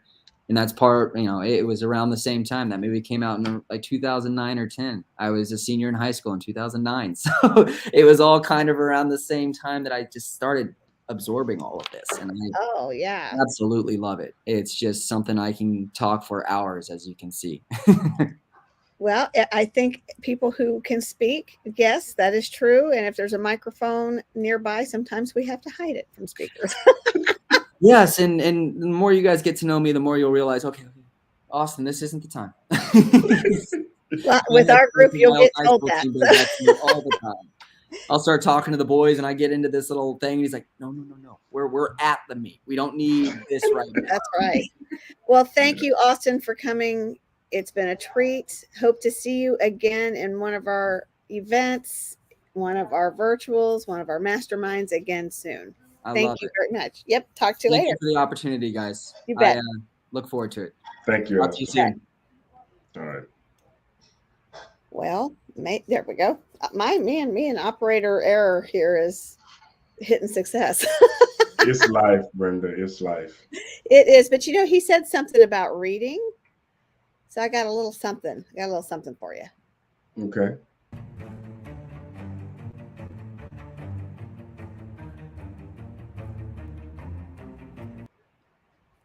That was my book. He said fiction. Okay. You know, all right. People ask me all the time, why do you write fiction? Because it gets me out of the real world. And it allows me to imagine and to escape. Right. And there was a time where all I had was books to keep my mind occupied. And I never really read fiction up until then, but it's kind of like your own personal movie. So he's right. And you're reading, you're still exercising the brain. So it's always a good thing. Always a good thing. All right. So our next guest, now I know him personally. I've met him on a couple occasions. He is going to do a lunch and learn with us for the event in St. Louis, February 17th through the 19th. You can go on over to comechangeyourlife.com to get those tickets. Powerful event. Powerful event. But Brian Ashworth has overcome unthinkable things. He lives to encourage and teach others to do the same as an entrepreneur. He is a speaker, a coach, and in February of 2021, he faced the most recent life challenge when he was diagnosed with an aggressive form of cancer. And he says that completely transformed his approach to life. Now he's not helping others discover their passion if he's not helping them to discover their passion. He wants to see them live an extraordinary life, and he wants to help you do that. We all need help. I don't care who we are. And if you don't need help, maybe you need to go get some counseling, because we can always be better. And if you think you're already where you're going to be for the rest of your life, let me tell you, things can happen to you in a heartbeat that's going to change your outlook. And you sometimes don't have control over it. So he's always helping people. And he loves spending time with his two dogs, Hannah and Jackson. So let's welcome Brian Ashworth. How you doing, Brian? How's it going today? Oh, you're muted.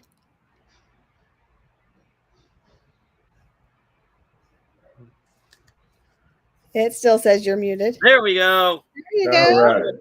How about that? That's okay. That is okay. Hey, Bryn, we've got a lot of princes in this community. What's going on? Well, we have princes getting ready to be kings. Amen to that. There you go. Tony, it's good to meet you, my friend. Same here. Good to meet you, Brian. Tell us a little bit about yourself. Oh gosh. Well, we don't have all day, but A little bit.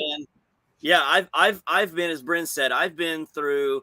I frame it this way: valley of the shadow of death and back, and I'm very grateful for those experiences, because those experiences have formed and fashioned me to the man that I am today. And that's what's empowered me. You know, the paradox is the things that we think disqualify us in the market and in life, those are the things that qualify us to raise the next generation. And so that's where my passion is. And so I love sharing my story and getting into detail and getting into the weeds and really just challenging people to confront who they are, to live the best version of themselves. So you ready I to could tell spend us all how? day with you having that conversation. Huh? You ready to tell us how? I'm gonna give you a nugget today. Okay. Yeah. Well, we're gonna go down, and the stage is yours, all you. Well, good morning, everyone. Again, my name is Brian Ashworth, and let me just say, it is really a privilege for me to be able to speak to you this morning. I'm glad you're here. If you watch later, I'm glad you're watching. Let me just take a moment, and I just want to pause and thank the BTBY host, the community, for just having the privilege to speak into your life today. If I were going to put a title to this talk, I would probably title it Hell in the Hallway.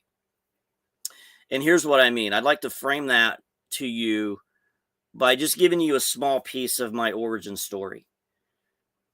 My life begins in 1976 at a hospital in Tulsa, Oklahoma, where my father enters the room from the hallway to tell my mom that he doesn't want to be a dad. He's not ready to pursue a life with her. And so he exits left into the hallway to pursue his life with another woman. Now, of course, I don't remember this event because I was just born and entered through my open door called life. But as I got older and as I continued to hear this narrative repeated back to me, and I began to kind of frame that event for myself, it developed a nagging question deep in my soul. Why didn't my dad want me? What's wrong with me? A year later or so, my mom remarries my stepdad, who would later adopt me. and things seemingly were fine. But I remember when my first sibling was born, I was about 4 years old. And that's when I began to notice things. I think I'm being treated a little bit differently. And I'm not talking about the newness of a newborn baby and kind of that neglect that you might expect and we all might be accustomed to. No, as time went on, I was really treated differently. I really felt like I was literally the proverbial redheaded stepchild. And in my experiences growing up, when that was confronted, all hell broke loose in that hallway. And I remember hiding in my room, tucked into a corner, covering my ears, trying to drown out that hell that was erupting in that hall. And as hard as I tried, I could never muff the own hell going on in my own mind that was screaming that it was all my fault. And so years later, I'm standing in the hallway outside a classroom. It's my third grade class, and my mom and my teacher. And I overhear my mom tell my teacher that my dad, my biological father, was parking in a parking lot across from the playground at the school. And she was afraid he was going to kidnap me.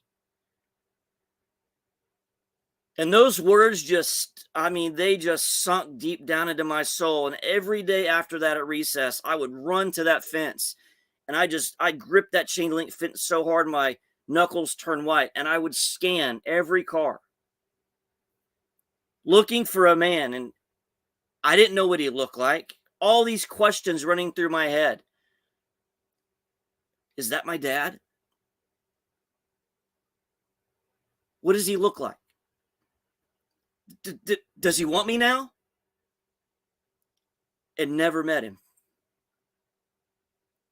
You see, the series of hallways of our lives, they continue and help develop and inform our life story.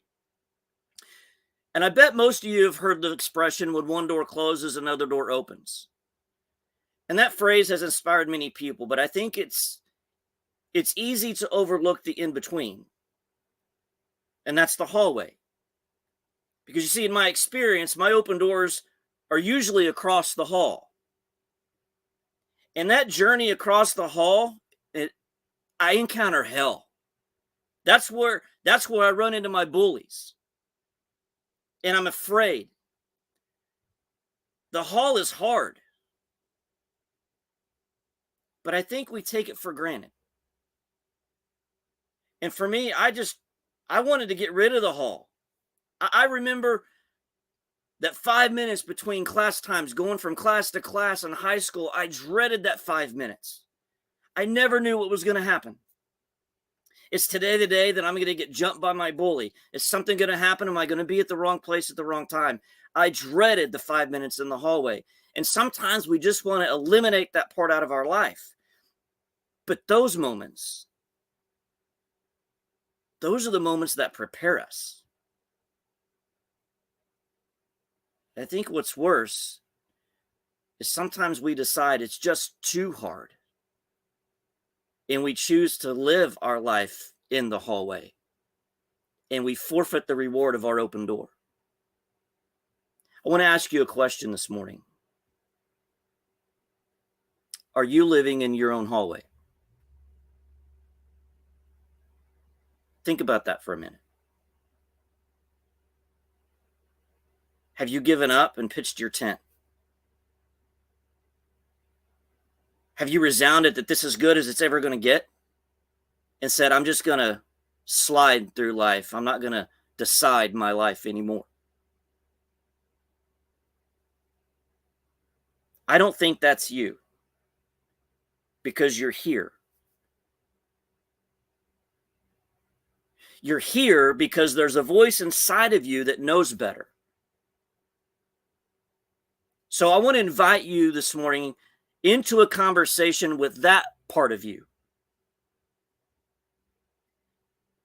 And as you're having a conversation with that part of you, I want to give you 3 questions to ask yourself. That I believe if we get really honest and we start peeling back this onion, The answers to these questions can empower you to get up, exit left out of your own hallway, and walk through the open door you've been waiting to walk through for a very long time. So I'm going to give you the 3 questions. Question 1, what's your story? Second question, who are you? And the third most important question, I believe, are you ready? So I'm going to ask you these 3 questions, and let's begin with the first question. What's your story? Now, before we begin to answer that, I want to be a little bit more specific. Because here, I'm not asking you what's happened to you. Here's what I am asking you. What is the story that you're telling yourself about yourself in context of those experiences? Listen to me for just a second. Because if you don't get anything else out of what I say today, I need you to get this part right here. Are you listening? What you think is true is often a story about the truth. What you believe is true is often a story about the events that's happened in your life. What you believe about yourself now is often a story about what you believed about yourself a long time ago. Did you get that? Let me repeat it. What you think is true is often a story about the truth. And what you believe is true is often a story about the events that's happened in your life. And what you believe about yourself now, today, in this moment, is often a story about what you believed about yourself a very long time ago. Now, please don't misunderstand what I'm saying. I am in no way discounting, invalidating, discrediting in any way the events in your life or how they may have impacted you. Those things are real. It is true that my biological father abandoned me and my mother. It is true that I was treated differently than my siblings. Those things are true. But as a result of the story and the narrative that I framed around those events, I lived most of my life and all of my childhood believing that I wasn't loved or good enough. And I overcompensated by trying to prove my worth and earn my acceptance through good grades, being the best all I could be. I wanted to be the best all I can be, which probably explains why I joined the Army at 16 years of age. But you see, it was my father's choice to leave, and it was my father's choice to treat me differently. And it took me a long time to realize that that's a reflection of them. And they never told me those things. They never said, Brian, you're not lovable. Brian, you're horrible. Or they never said any of those things. I framed that narrative around that event. And I took on and personalized every story that I heard about those events. And I made them about me. Now think about that for a minute. I made it about me. Someone might call that selfish or arrogant or conceited. But I think in the context, it's easy to set those things inside because we want to feel heard or we want to be validated. But even if he had said those things to me, it's still a reflection of them. You see, it's hard to divorce ourselves from the stories and come to realization that we are responsible for the stories that we create and tell ourselves.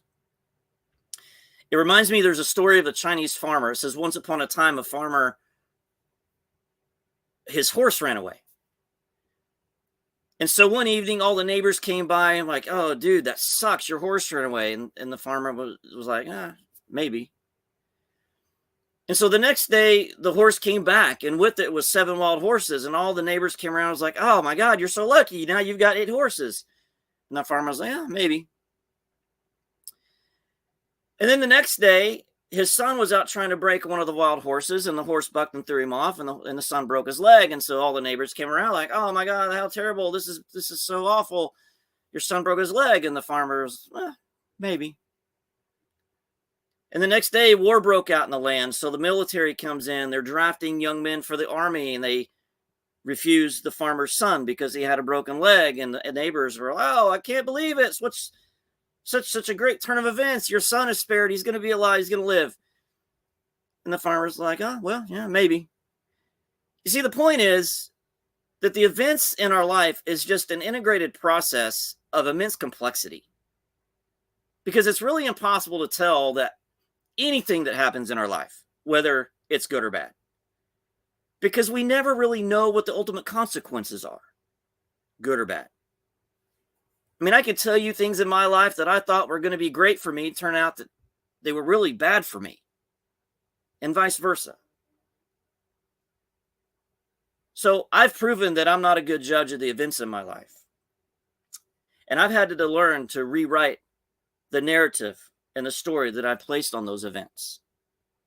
So I want to ask you again, are you willing to change your story? Are you willing to confront the narrative that you've believed about those things in your life?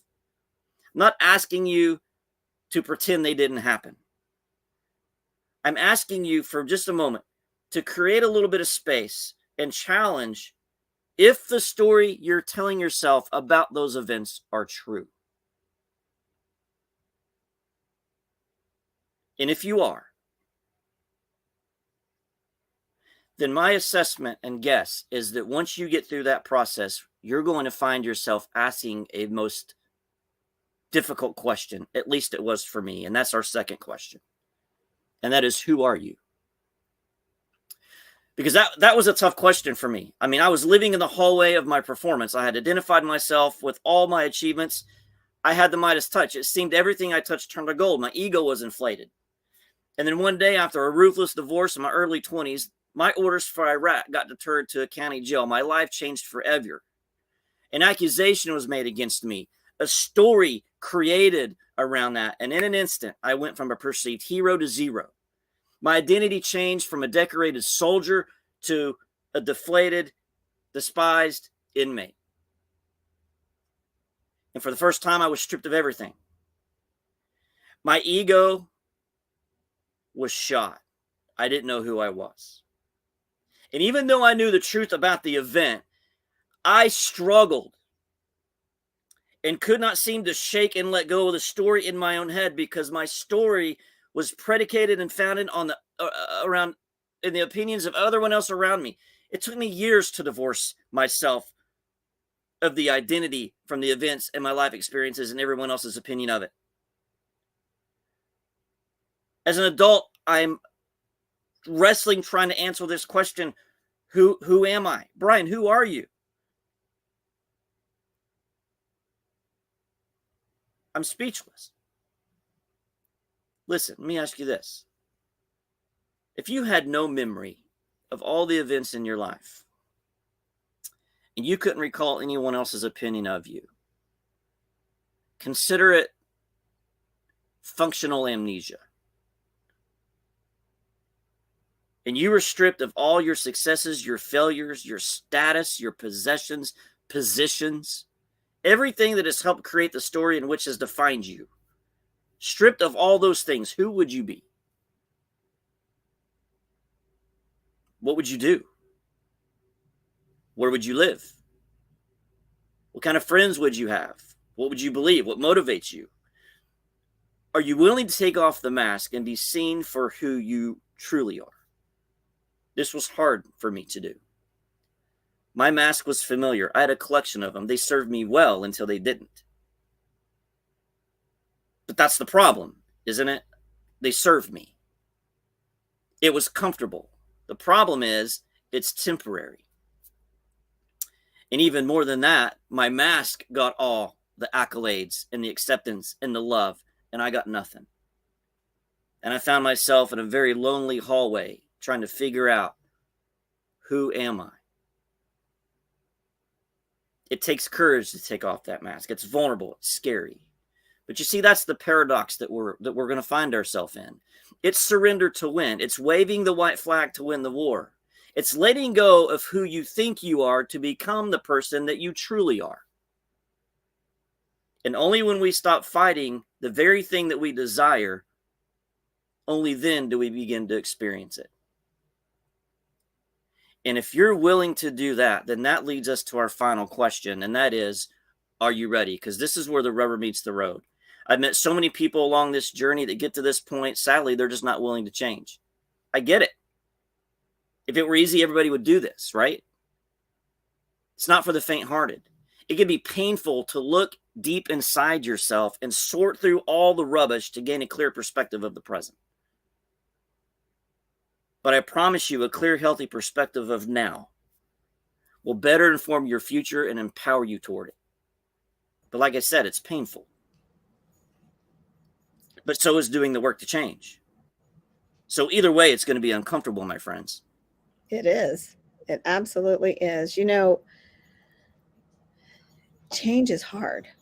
And sometimes we get so stuck in our comfort zone because it's easy. And I'm not even going to say comfort zone, because there was a time in my life where I was stuck and it wasn't a comfort zone, right? But I chose to keep my mind there out of the fear of the unknown and what could happen and what might have even been worse than what I was going through at the time. And you do have to sometimes cross that hallway to get to where you need to be.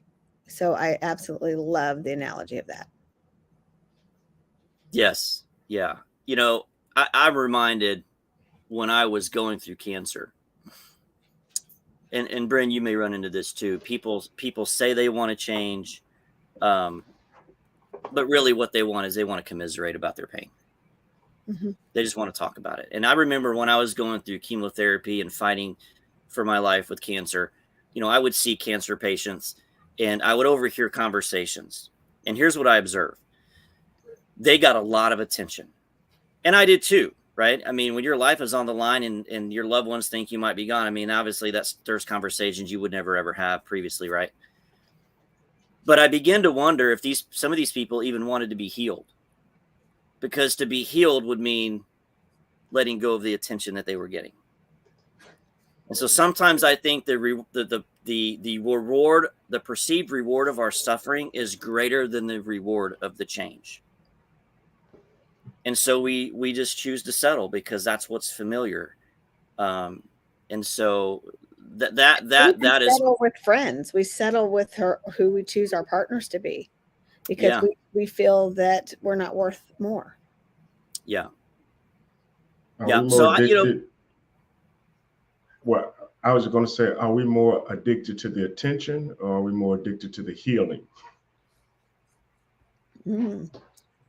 Yes. So, Bryn, I'd like to offer everybody watching as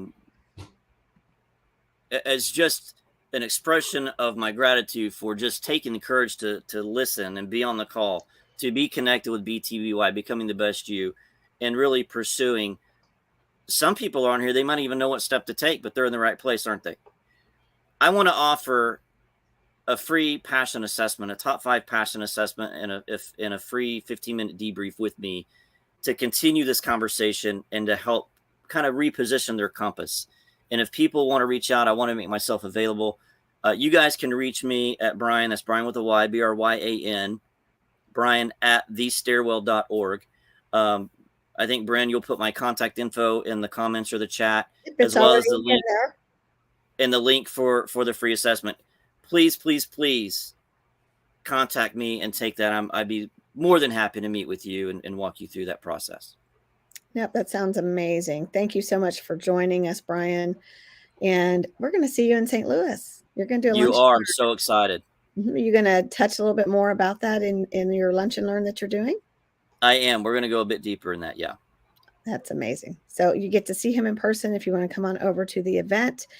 And let's see who all's going to be there. Thank you for coming, Brian. Appreciate it. Thanks. One of the best conferences of the year is finally here, Becoming the Best You Conference. Join us live or virtually and hear from the greatest speakers in the country. Brenda Ringwood, Terrence Lethbridge, Stacy Wahey, Arcavius Armstrong, Dr. Lotus Roche, Regina Platt, Dr. Rick Bolton, Anthony Russo, Chuck Doyle, Dr. Ruben West, Jennifer Lauren, Jessica Mortier, Dr. Jawanda Rollins-Fells, Dr. Lauren Michaels Harris, Indy Nam, Tracy Randolph, Isabel Black, Sarah Minguez, Jill Reynolds, Kevin Wilson, Saccone Prince, Definitely Holly, Chuck Prison, Dr. Michael Freeland, Tommy Morgan, Prince Michael, James Griffin, Charlotte White, Aaron Page, Jeremy Nunez, Jeff Markinet Jr., Belton Showell III. Becoming the Best You Conference, February 17th through the 19th, 2023. Layton Plaza Hotel, St. Louis, Missouri. Get your tickets today.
Well, there we go. I want to show a little clip about our concert that we're going to be having on Saturday night with Yes. Jennifer Lauren. She is the female vocalist of the year for the Carolinas 2 years in a row. Wow. And she's coming to share her story. She's going to perform. Amazing woman. She's had health struggles. She's older, so being in the community of 20-year-olds trying to make it, she's almost 40 and she's rocking the house. Let's see a little bit about her.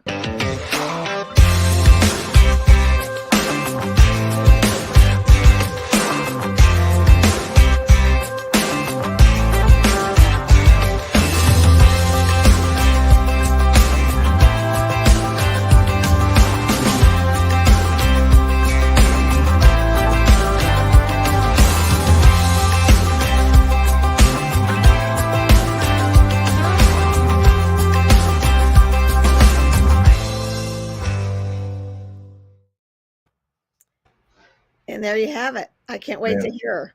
I can't wait to experience not just her singing and her performance, but her story, because I know it's going to be life changing. See, the thing about coming to events like this is that, knowing how to have that proper balance of, education as well as entertainment and also community, being able to actually connect with people. I mean, it makes for a memorable experience and one that you can take with you. It's not stuff that you could do one day, but stuff you can start day one. And so I am super excited to be a part of such amazing. Yes, it is. It's powerful. Everything that I learn something every time. And I had to catch myself because I was emceeing. I'm having to monitor the time, and I was so engrossed in some of the speakers that I had to get back to doing my job. Almost missed my own cue, and that's how good these speakers are. They are Right. just phenomenal. And we have a pretty good speaker coming up now. Her name is CJ Grace. Let me tell you a little bit about her. She is a former BBC journalist and public speaker. She's the author of the humor self-help book Adulter's Wife and How to Thrive Whether You Stay or Not. So I'm sure she's had some experience in that, right? She's also got a book called My Wild Ride, How to Thrive After Breast Cancer and Infidelity. So 2 touchy subjects there. She's a candid comic. It's a candid comic memoir, an uplifting cancer survival guide. So, man, there's 3 of us on the show today that's had cancer. So that's 50%. Those aren't good numbers at all. So this lady had a double whammy. She discovered that her husband had an affair shortly after being diagnosed with cancer. Can you imagine the mindset that she was going through? And she's got these plans in place to help people overcome that. She speaks about it. She teaches about it. She's got books about it. So welcome to the stage, CJ Grace. Thank you so much for having me today. Oh, thank you. Think that going through adversity is the route to BTBY, becoming the best you, because it's through adversity that you realize you can change and you can actually make your life better than before. It sounds like a cliche, but it's actually true. It is true, which is why it's a cliche, because before it can become a cliche, it has to be said, it has to be witnessed, right? So yes. And, I tell people, we were talking about fiction books a minute ago. Somebody said that he was reading. There's always some truth in fiction too. So cliche or not, look for the truth in it. Look for the truth in it. So Right. CJ, tell us a little bit about yourself. Well, I had been living a charmed life. I had my dream job as a journalist with the BBC in Britain. There I was meeting celebrities, politicians, and fascinating people who were making their mark on the world. And then I got a transfer to work for China Radio International in Beijing. And I had a fairy tale falling in love with an American I met there. And so if you'd like me to continue, I can tell you the whole story and exactly what I did to get through that double whammy that you spoke about. Are you going to talk about that today in your session? Oh, yes. Okay. Because I've got a 6-part plan that I use to help me get through that deep, dark pit of devastation. And I think it can be used for any kind of adversity. I also found out a lot of stuff about breast cancer.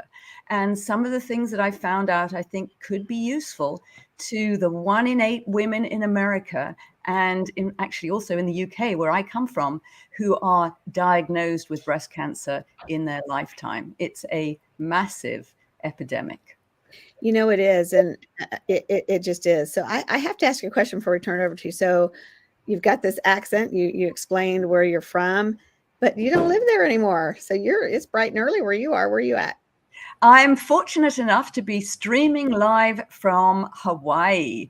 And although you can see behind me, it's the Matterhorn. I have been there. It's the Matterhorn behind me, but I'm really in Hawaii, and I'm very grateful to be here. It's a lovely place to be. I also spend time in California, but I am actually quite grateful that I'm no longer living in England and I am here. Oh, well, welcome to America. So with that, I'm going to turn it over to you. You guys listen up, because sometimes we think things are never going to happen to us. It's not going to happen to me.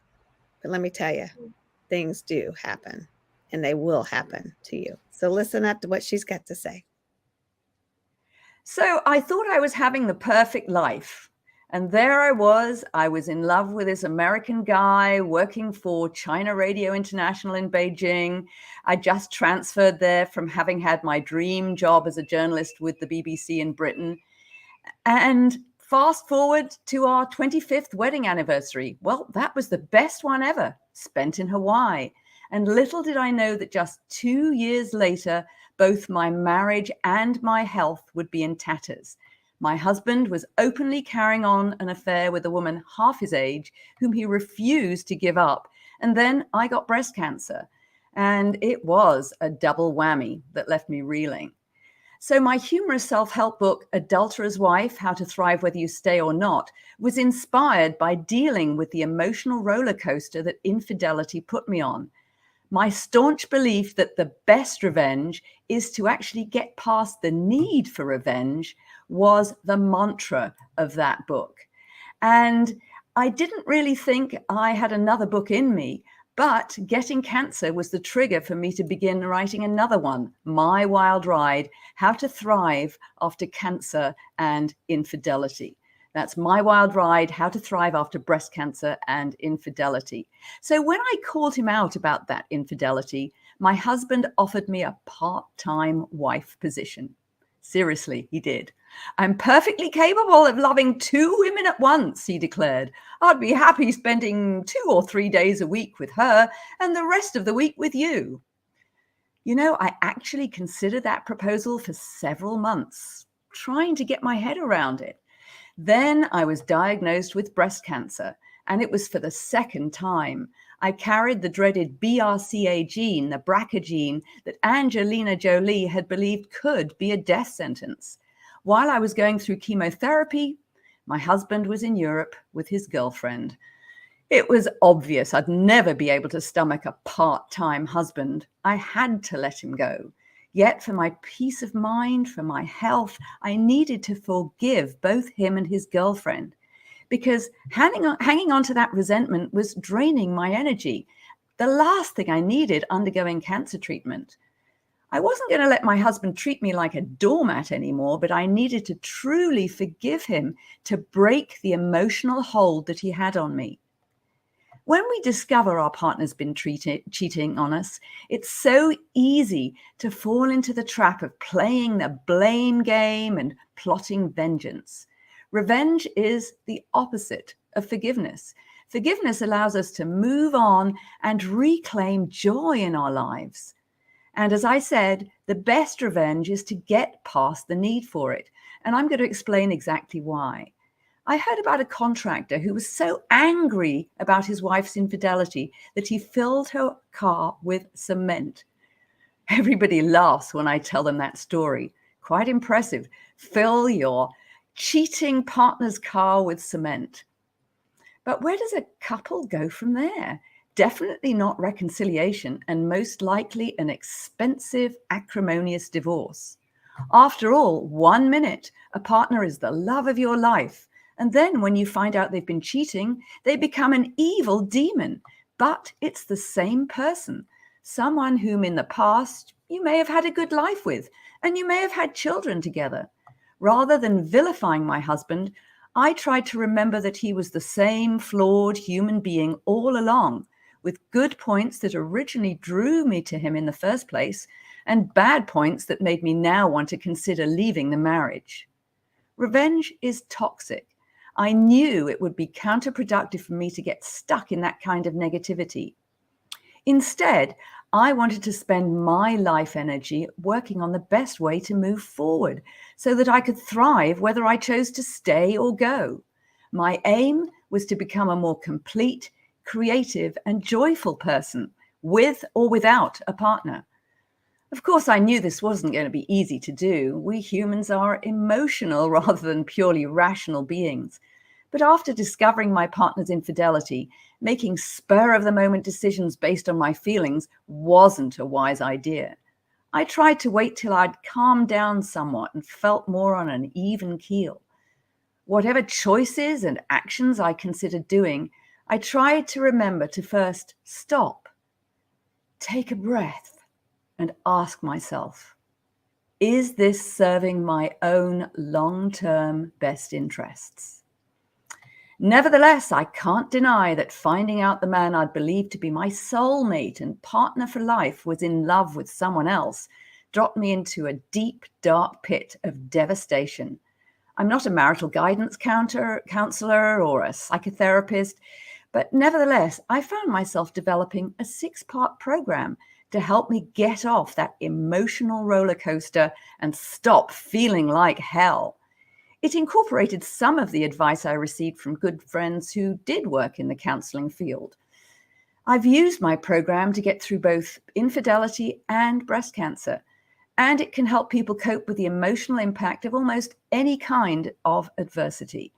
And the sequence of these 6 steps I'm going to tell you are arbitrary. You can work on them in any order, and like me, you may find yourself doing more than one at the same time.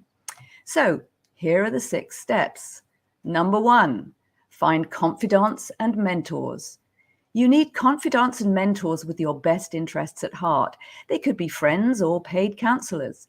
Try to have at least one who's of the opposite sex to you, as you might get useful insights that are very different from those of same-sex confidants. I learned I had to choose carefully. I wanted to be able to vent my deepest, darkest feelings to people whom I could trust would be true confidants, and they'd keep things confidential. I couldn't do that with everybody I knew. Some of my friends would have been turned off or at least uncomfortable if I'd spewed a load of negativity at them. Others were only interested in the gossip value of my breakup story, and most likely would have passed on my private, intimate details to their whole circle. Number 2, build a community of old and new friends. Cultivate existing and new connections who are friends of your own rather than friends of your spouse. I realized that during a course of a marriage that spanned 3 decades, I'd let go of most of my own close friends from college and journalism days. So much so that one dear friend of mine from England had thought she'd done something to offend me because I hadn't responded to her emails. I was too wrapped up in taking care of my husband, the small business we owned, and my children. And almost everybody I socialized with was either a friend of my husband's or was connected to our joint business. And of course, it would have been very unprofessional to have discussed his infidelity with any of these people. So I made it a priority to reconnect with all my old friends and try to meet new people, both male and female. The aim was to build friendships and community rather than finding another relationship, because I wanted to avoid rushing into a desperate rebound affair. Number 3, laughter therapy. I made an effort to hang out with people who made me laugh rather than brought me down, and I watched comedies rather than depressing dramas. And despite being a former BBC journalist, I gave up watching the news because it's all about bad news. Good news is rarely as exciting as a tragedy. Growing up in Britain, I was brought up on Monty Python's Flying Circus, which helped me notice the absurd humor of my situation, whatever was happening. And if you don't laugh, you cry. And I'd much rather laugh. That's why I fill the self-help books I write with cartoons and a lot of humor. There's even an Indian practice called laughter yoga to promote health and well-being. It combines yoga, breathing techniques with laughter exercises. Sounds like a good idea, but I would rather laugh naturally from good conversations with entertaining people and from watching comedies without having to force anything. Seeing humor in your everyday existence isn't the same thing as always cultivating a positive attitude. That's hard to manufacture. I can think of 1 or 2 people who sternly insisted I must stay positive when I was dealing with my breast cancer, who themselves manifested bucket loads of negativity when problems arose in their own lives. Yes, do whatever you can to keep your spirits up, but don't ever feel bad about feeling bad. Each side of the positive thinking debate has research to support it. For example, some studies show a positive attitude helps cancer recovery, while others indicate that positive thinking doesn't improve the outcome. It's impossible to be positive all the time, especially faced with setbacks like a failing marriage, breast cancer, or being in pain. But laughter can take your mind off your difficulties.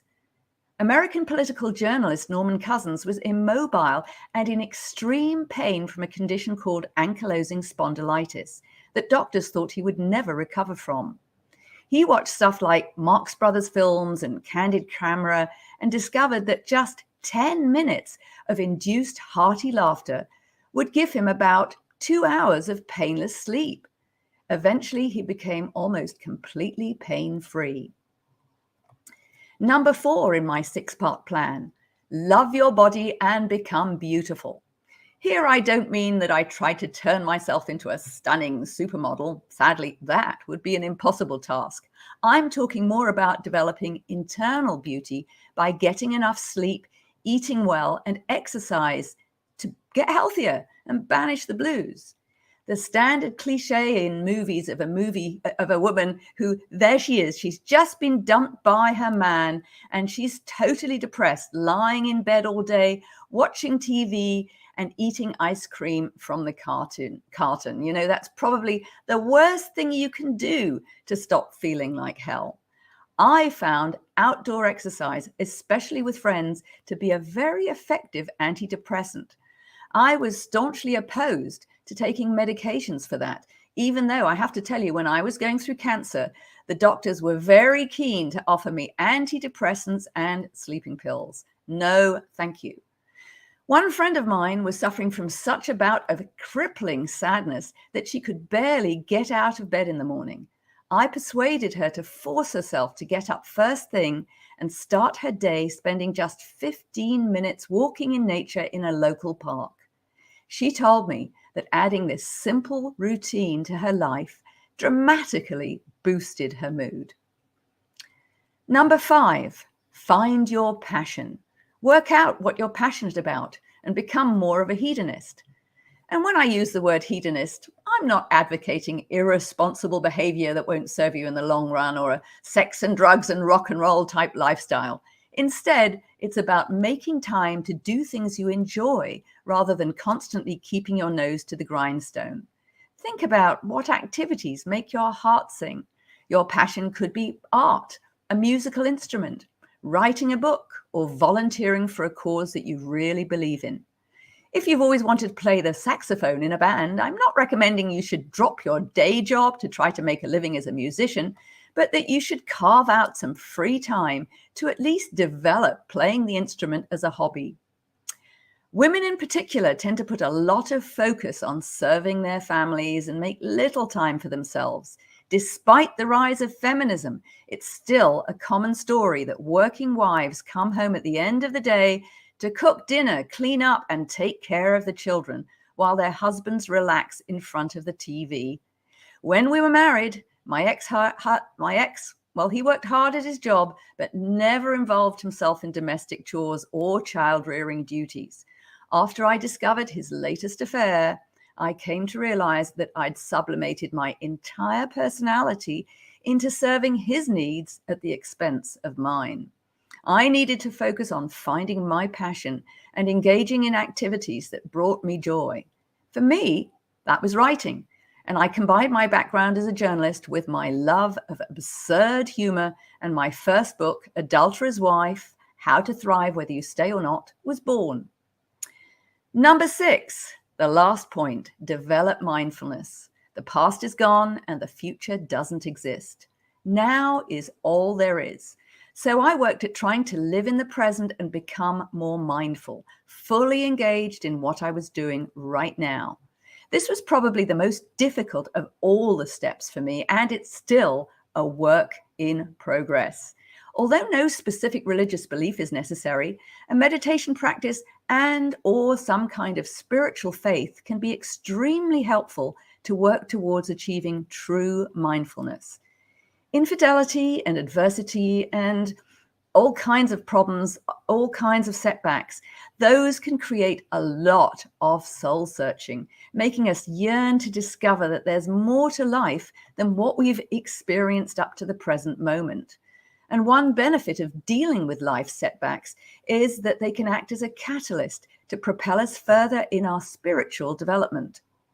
When everything is staying the same and going fairly well, we tend not to bother to ask ourselves the deep questions that lead to personal growth. Nevertheless, whether someone's atheist, agnostic, Christian, Jewish, Muslim, Hindu, Buddhist, Taoist, religious or not religious, learning how to become more mindful is an extremely valuable skill.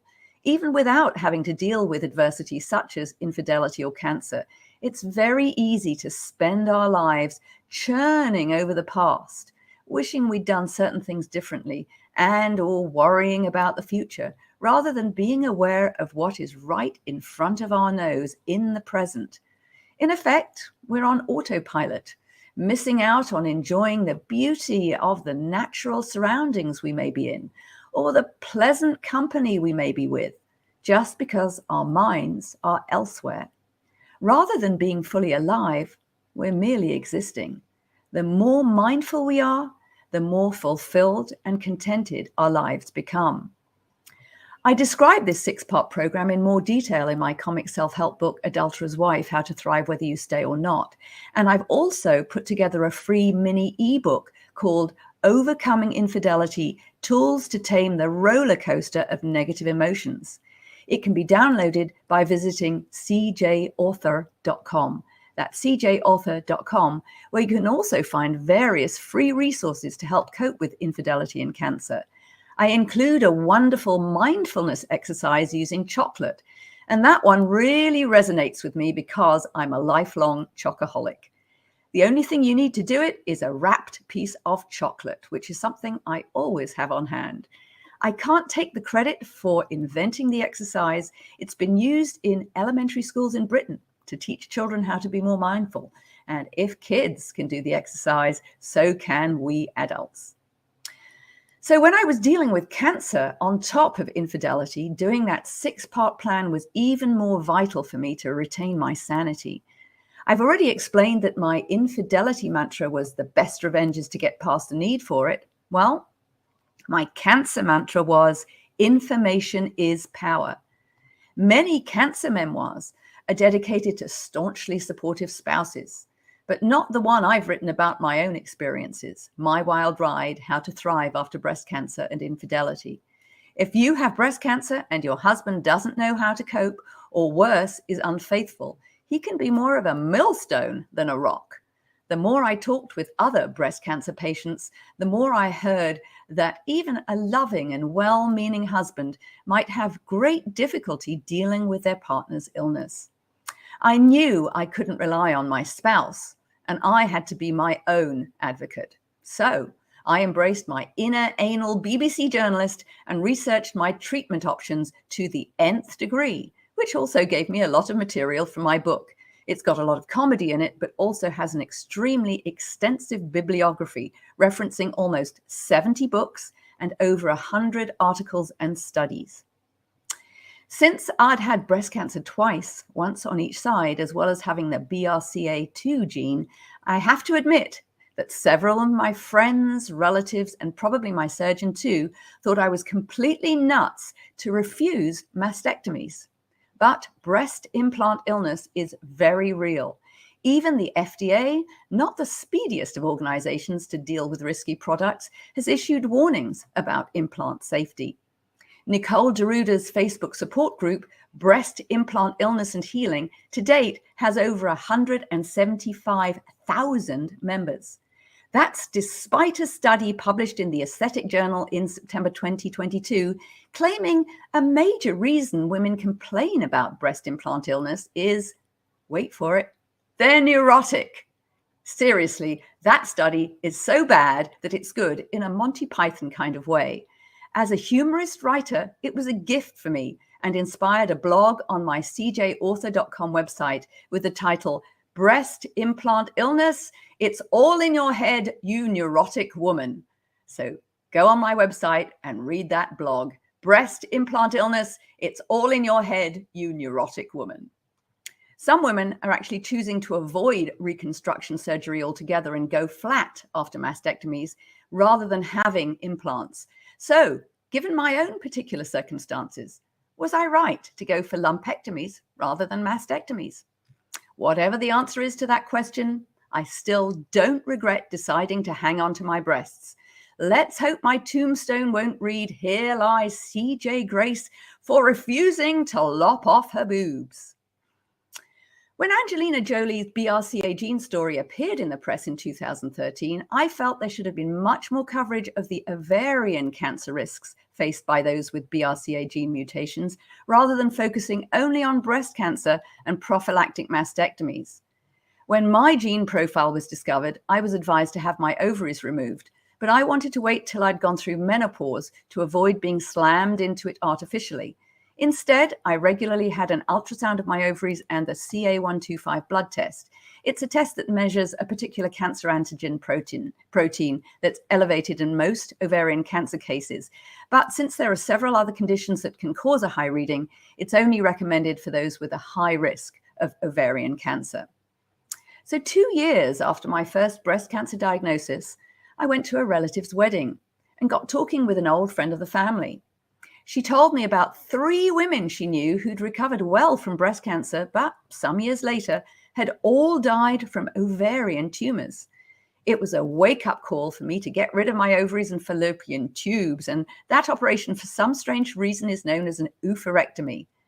Some women with that BRCA gene choose to have a full hysterectomy, but again, I didn't like the potential side effects of that, and I chose to have an oophorectomy instead.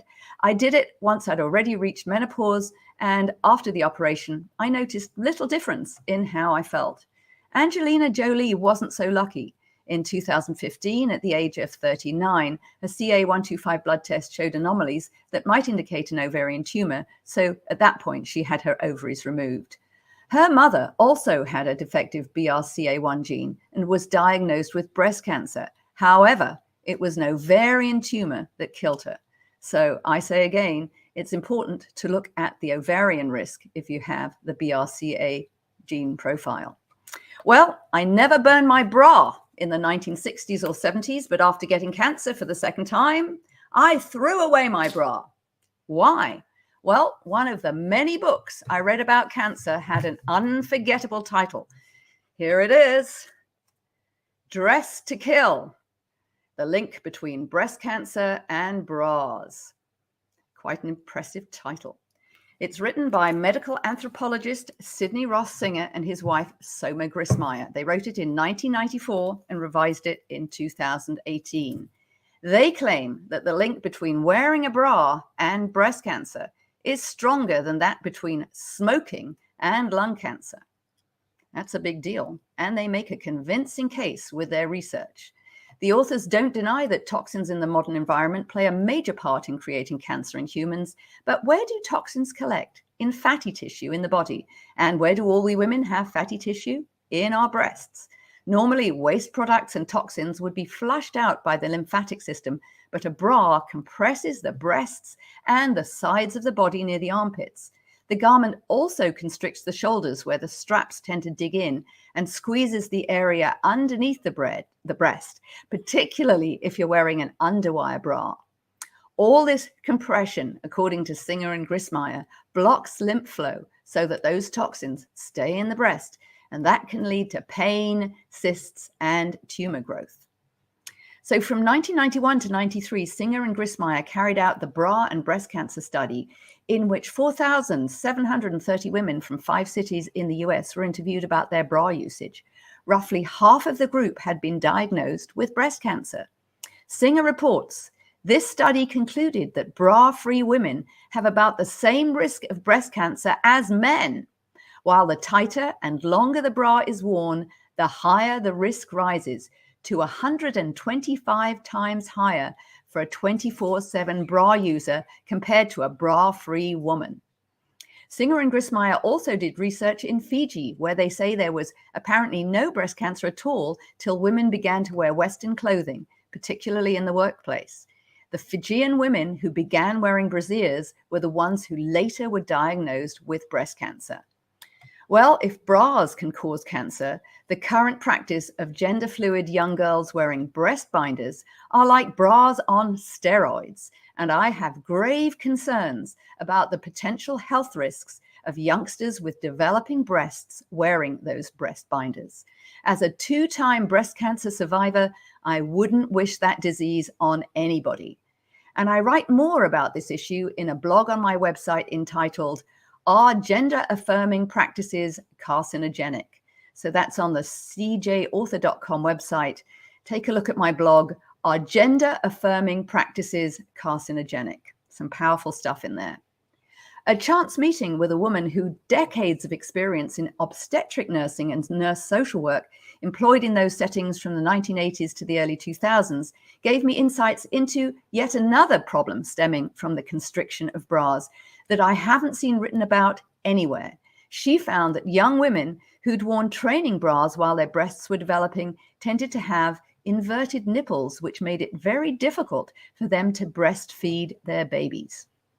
Sadly, mainstream cancer groups have not only ignored all the incriminating data against bras, but actively denied it. They've trumpeted a study done in 2014 showing no link between bras and cancer. This research included only postmenopausal women, whom other studies had shown to be less dramatically affected by bra usage than premenopausal women. And more importantly, there was no control group of women who did not wear bras. That's like studying the relationship between smoking and cancer, without including any non-smokers to compare to the smokers. Well, according to the American Cancer Society, the 5-year survival rate of women with non-metastatic early-stage breast cancer is close to 100%. That being said, cancer can be a crapshoot. Whatever treatment you undergo, whether conventional, alternative, or both, there are no guarantees, and my choices may not be appropriate for other people. I'm not a doctor, so I would never want to tell someone else what they should be doing. Yet well-meaning but annoying friends and relatives bombarded me with a great deal of unsolicited advice about my cancer. This inspired the very first cartoon in the introduction of my breast cancer book, and I'm just going to show it to you here. You can probably see some of it. It's called Friendly Advice. And some people, as you saw in that cartoon, they insisted that the chemo and radiation I was undergoing was toxic and wouldn't work. Others told me the complementary therapies I chose to do as well were pure quackery. Then a friend told me to give up dairy or else my cancer would return with a vengeance. No can do. I'm a Brit. Having milk in my tea, real milk and not some fake soy, oat or almond milk concoction, is something I would find just too difficult to give up. One person, who will remain nameless to protect his reputation, angrily declared and shouted at me that the reason I got cancer was because I was too tense and needed to relax. If his aim was to help me relax, shouting at me was not an effective method to achieve this. Naturally, I felt somewhat stressed out and negative at times during the cancer treatment process, and that's a common story for many cancer patients. However, amazingly, I'm still alive. People would get as worked up and evangelical about alternative versus allopathic medicine as folks do about politics and religion. I would have needed more than 72 hours in a day to take up all the anti-cancer stuff people insisted I had to do if I didn't want to keel over and die right away. And most people who go through serious illness find that they get this unsolicited advice the same amount as I did. So, did I make the right decisions? Again, all I can say is, to quote Monty Python, and I have the Spam-A-Lot badge here to prove it, I'm not dead yet. So, if I could wave a magic wand and make that breast cancer and infidelity never have happened, would I do it? You might be surprised to hear me say, no, I don't regret having gone through the experience, bleak and difficult though it was. I'm actually grateful to my ex and his girlfriend. Forgiving them means they don't occupy real estate in my head, and I've got much better things to think about these days. I used to help my husband produce his own books, and now I've written my books, humorous self-help ones about infidelity and breast cancer. As I said, regret is not about the past. It's about the present, and I'm happy with my life as it is now. If I'd gone through the past differently, my here and now wouldn't be the same. So, breast cancer on top of my partner's infidelity taught me that I had an expiration date. and nothing is permanent. I realized viscerally that life is too short to waste on holding grudges and not living the life I wanted to lead.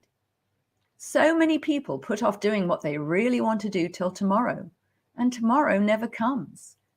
On my deathbed, would I care about how tidy my kitchen was, how many emails or posts on social media I'd written? No, I would want to have had a life of love and laughter that was creatively and spiritually fulfilling. I would want to have found purpose on this earth. In my writing and speaking work, I examine how to deal with adversity by using it as a catalyst to raise you up rather than be crushed. Humor plays an important part in that. My aim is to inspire ordinary people in extraordinary circumstances to find ways to make their lives fulfilling, however long or short their time on this earth might be. So I'm CJ Grace, and if you'd like to find out more about me and my work, you can check out my comic self-help book, Adulterous Wife, How to Thrive Whether You Stay or Not, and my new humorous memoir, My Wild Ride, How to Thrive After Breast Cancer and Infidelity. They're both available in paperback and ebook format on Amazon, and I have various resources for you. You can visit my website, cjauthor.com, to download 2 free PDFs. One is Got Breast Cancer, 10 Tips to Stay Sane, and the other one, Overcoming Infidelity, Tools to Tame the Roller Coaster of Negative Emotions. These free mini ebooks can help alleviate negative emotions arising not only from infidelity and breast cancer, but also from adversity of any kind. And as I mentioned earlier, I'm a chocoholic and a committed chocoholic. Overcoming Infidelity has a PDF. In that PDF, I've also included the details of how to do an easy and enjoyable mindfulness exercise using chocolate. And there's even a video on my website that you can watch to do that chocolate exercise with me. So visit cjauthor.com and follow me on Instagram, LinkedIn, and YouTube at CJ Grace Author. So I hope you found my presentation helpful. And the bottom line is that whatever we've been through, there's always hope. I'm proof of that. And also, so are all the speakers who've been part of this Becoming the Best You Mastermind today, especially BTBY founder Brenda Ringwood. And thank you so much for inviting me to speak today, Brenda. Oh, thank you for coming. You know, a lot of people don't realize the mindset that you go through when you have cancer. So then you're going through this, and then boom, you find out your spouse is having an affair on top of it. I just can't even imagine, because you don't know if you're going to live or die when you get that kind of news, and all the negativity that's going through your brain. You can't help but think that way. You know, it just is what it is. And I went through it in 2011, so I completely understand it. Didn't find anything out about my spouse having an affair. I just couldn't even imagine finding out that on top of it. But wow. So these books, I'm sure, are going to help a lot of people. You know, there's also people who their spouses divorce them when they find out they have cancer or an illness. And that's so true, because I've done a lot of podcasts about the new book, My Wild Ride, How to Thrive After Breast Cancer and Infidelity. And it's unusual because it puts that connection between infidelity and breast cancer. And it is a strong connection both ways. Infidelity can lead to breast cancer, and breast cancer can lead to infidelity. yes.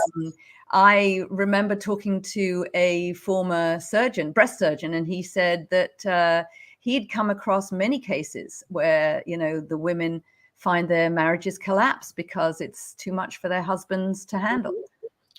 Yeah. And sometimes it's easier to walk away than to deal with it. Yeah. And women are natural caregivers.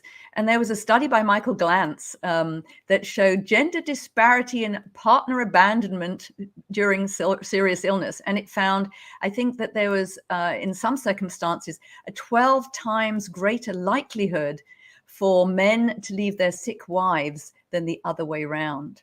Yeah. Shocking stuff.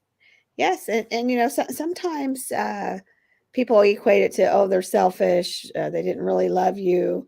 And although that might be true, sometimes though, maybe they just didn't know how to deal with it, and they couldn't watch you go through it.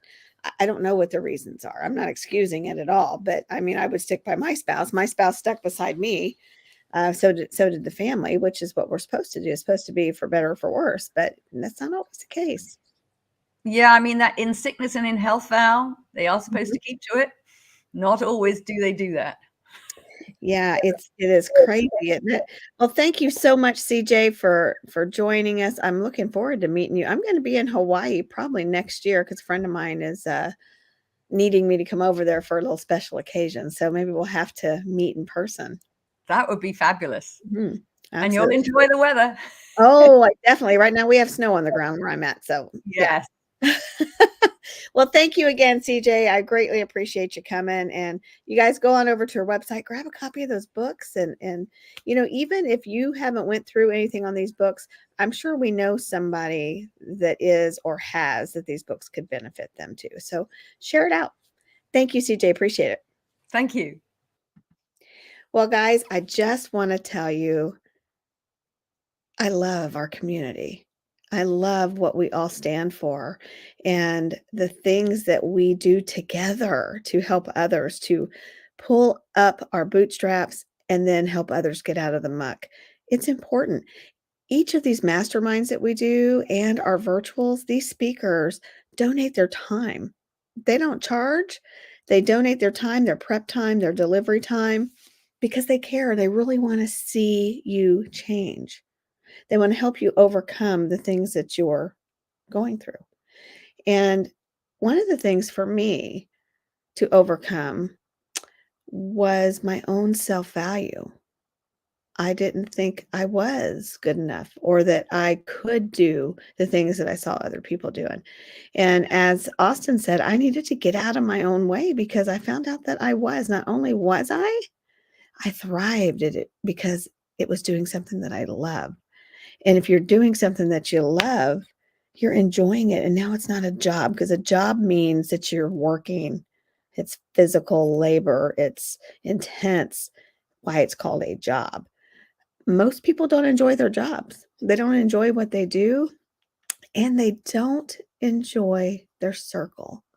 So my advice to you on that is get out of it. It is that easy. Change your circle. I'm not talking about going and divorcing a spouse right away or breaking up a partnership at work. You need to think about things. But what I am talking about is go after the life that you want. Change your mindset and then find a way to do it. And that's what our conferences are about. That's what this movement is about. It's not just conferences. See, our conferences are an experience because that's exactly what you get. It's not just an event. It's an experience. When you walk out of there, you will be changed. You will have a eye-opening view of what you will be capable of doing with your life. And you're going to say, I can't believe I didn't do this sooner.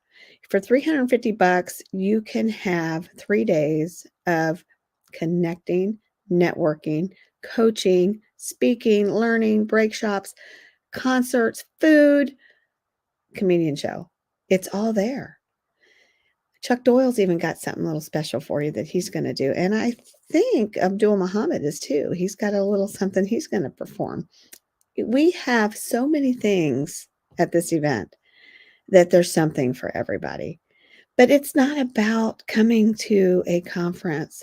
It is about coming to meet people that can help you change your life and to help you get on with your journey to becoming the best you. Because it's a journey. It's not a destination.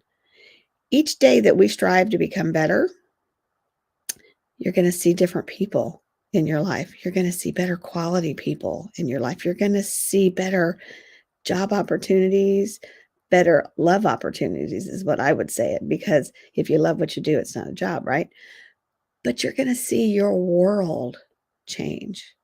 So you want to know what's going on and who's going to be there. Let me play some of these commercials one more time for you, and then we will end this up. But get your ticket. It's next weekend. I mean, really, get your ticket.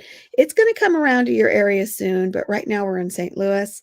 If you're in the St. Louis area, you don't have to pay for that hotel. Get on over there. You can buy just a day's ticket, or you can just come to the Black Tie event and see the show with Jeremy Nunez as the comedian and then Jennifer Lauren and her band.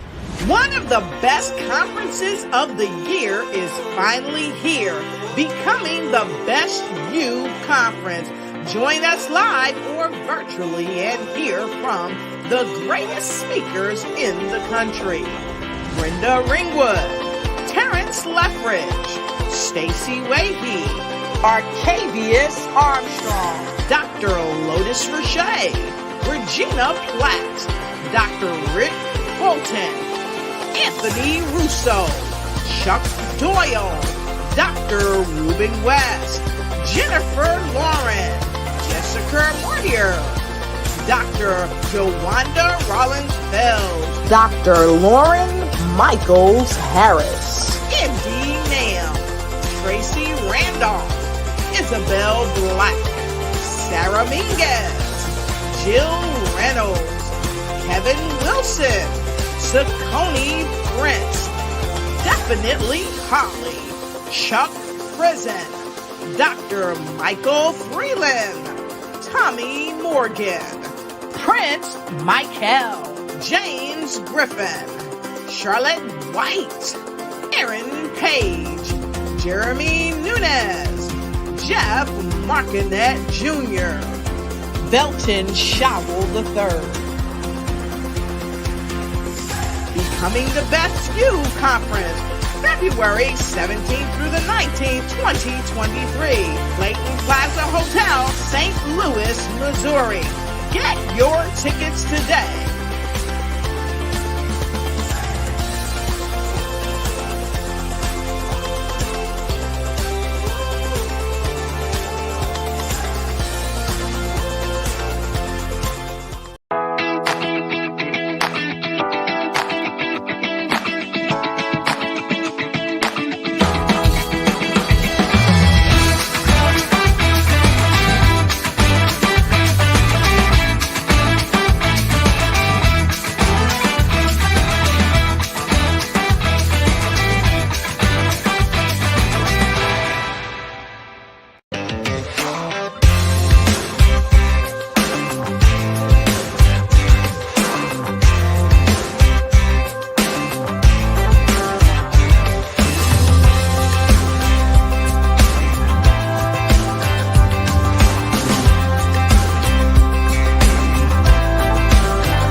Tickets as low as $45. You can watch us virtually and get the same experience.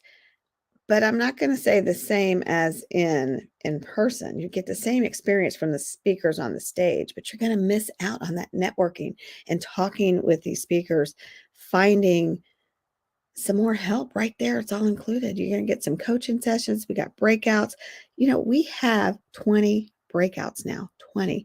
You get to pick 4 of the 20. So on Friday, we have breakouts, 5 at 1 hour and 5 in the next. So you get to pick 1 of 5 each hour. And then we do the same thing on Saturday, completely different breakouts. So you can go to 4 different breakouts, 2 on Friday, 2 on Saturday, or you can just buy a daily ticket. You can come on Friday and then come on Saturday, or just come on Sunday. Completely up to you. The schedule's out there. Go on over to comechangeyourlife.com. And, you know, if you want to support our movement, but you don't really have time to come to a conference, we got things. So go on over to Come Change Your Life. There's a nice little bag. Look how big it is.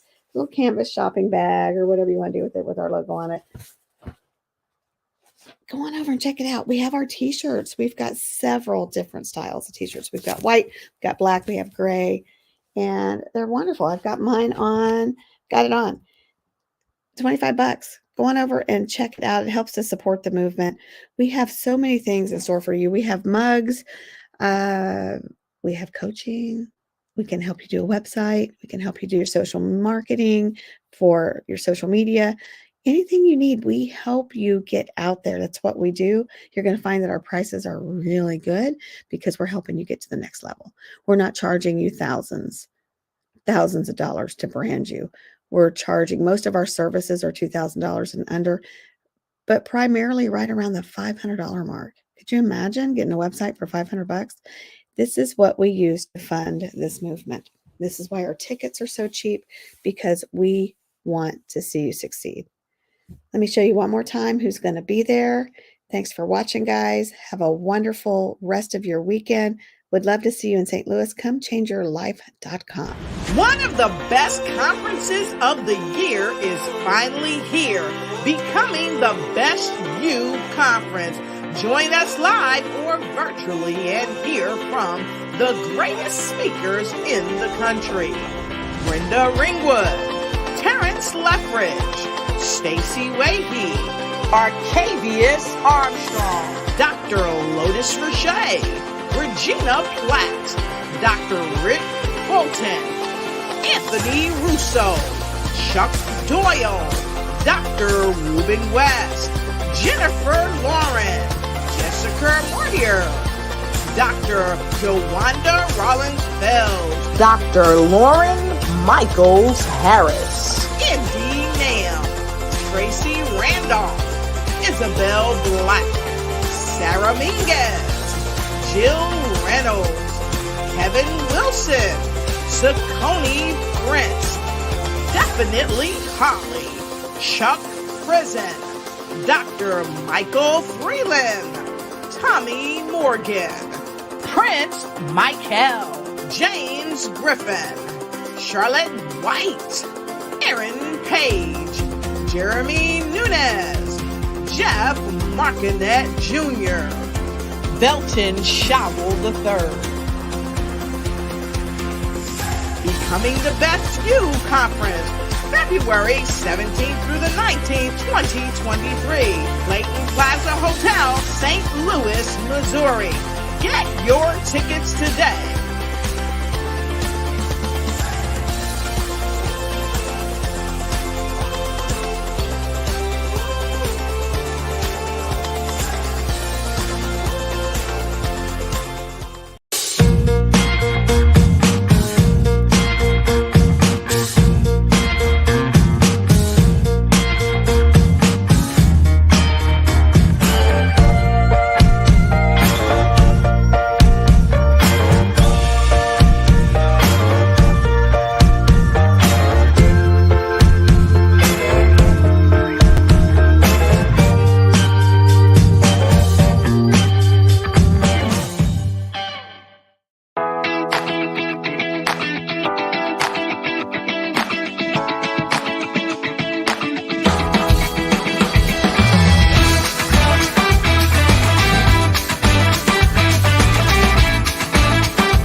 Change starts with you.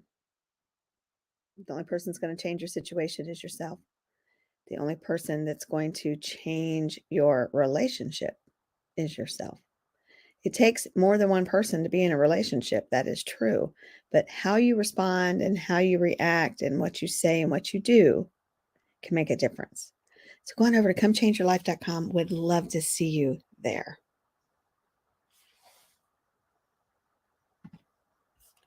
Bye, guys. Have a great one.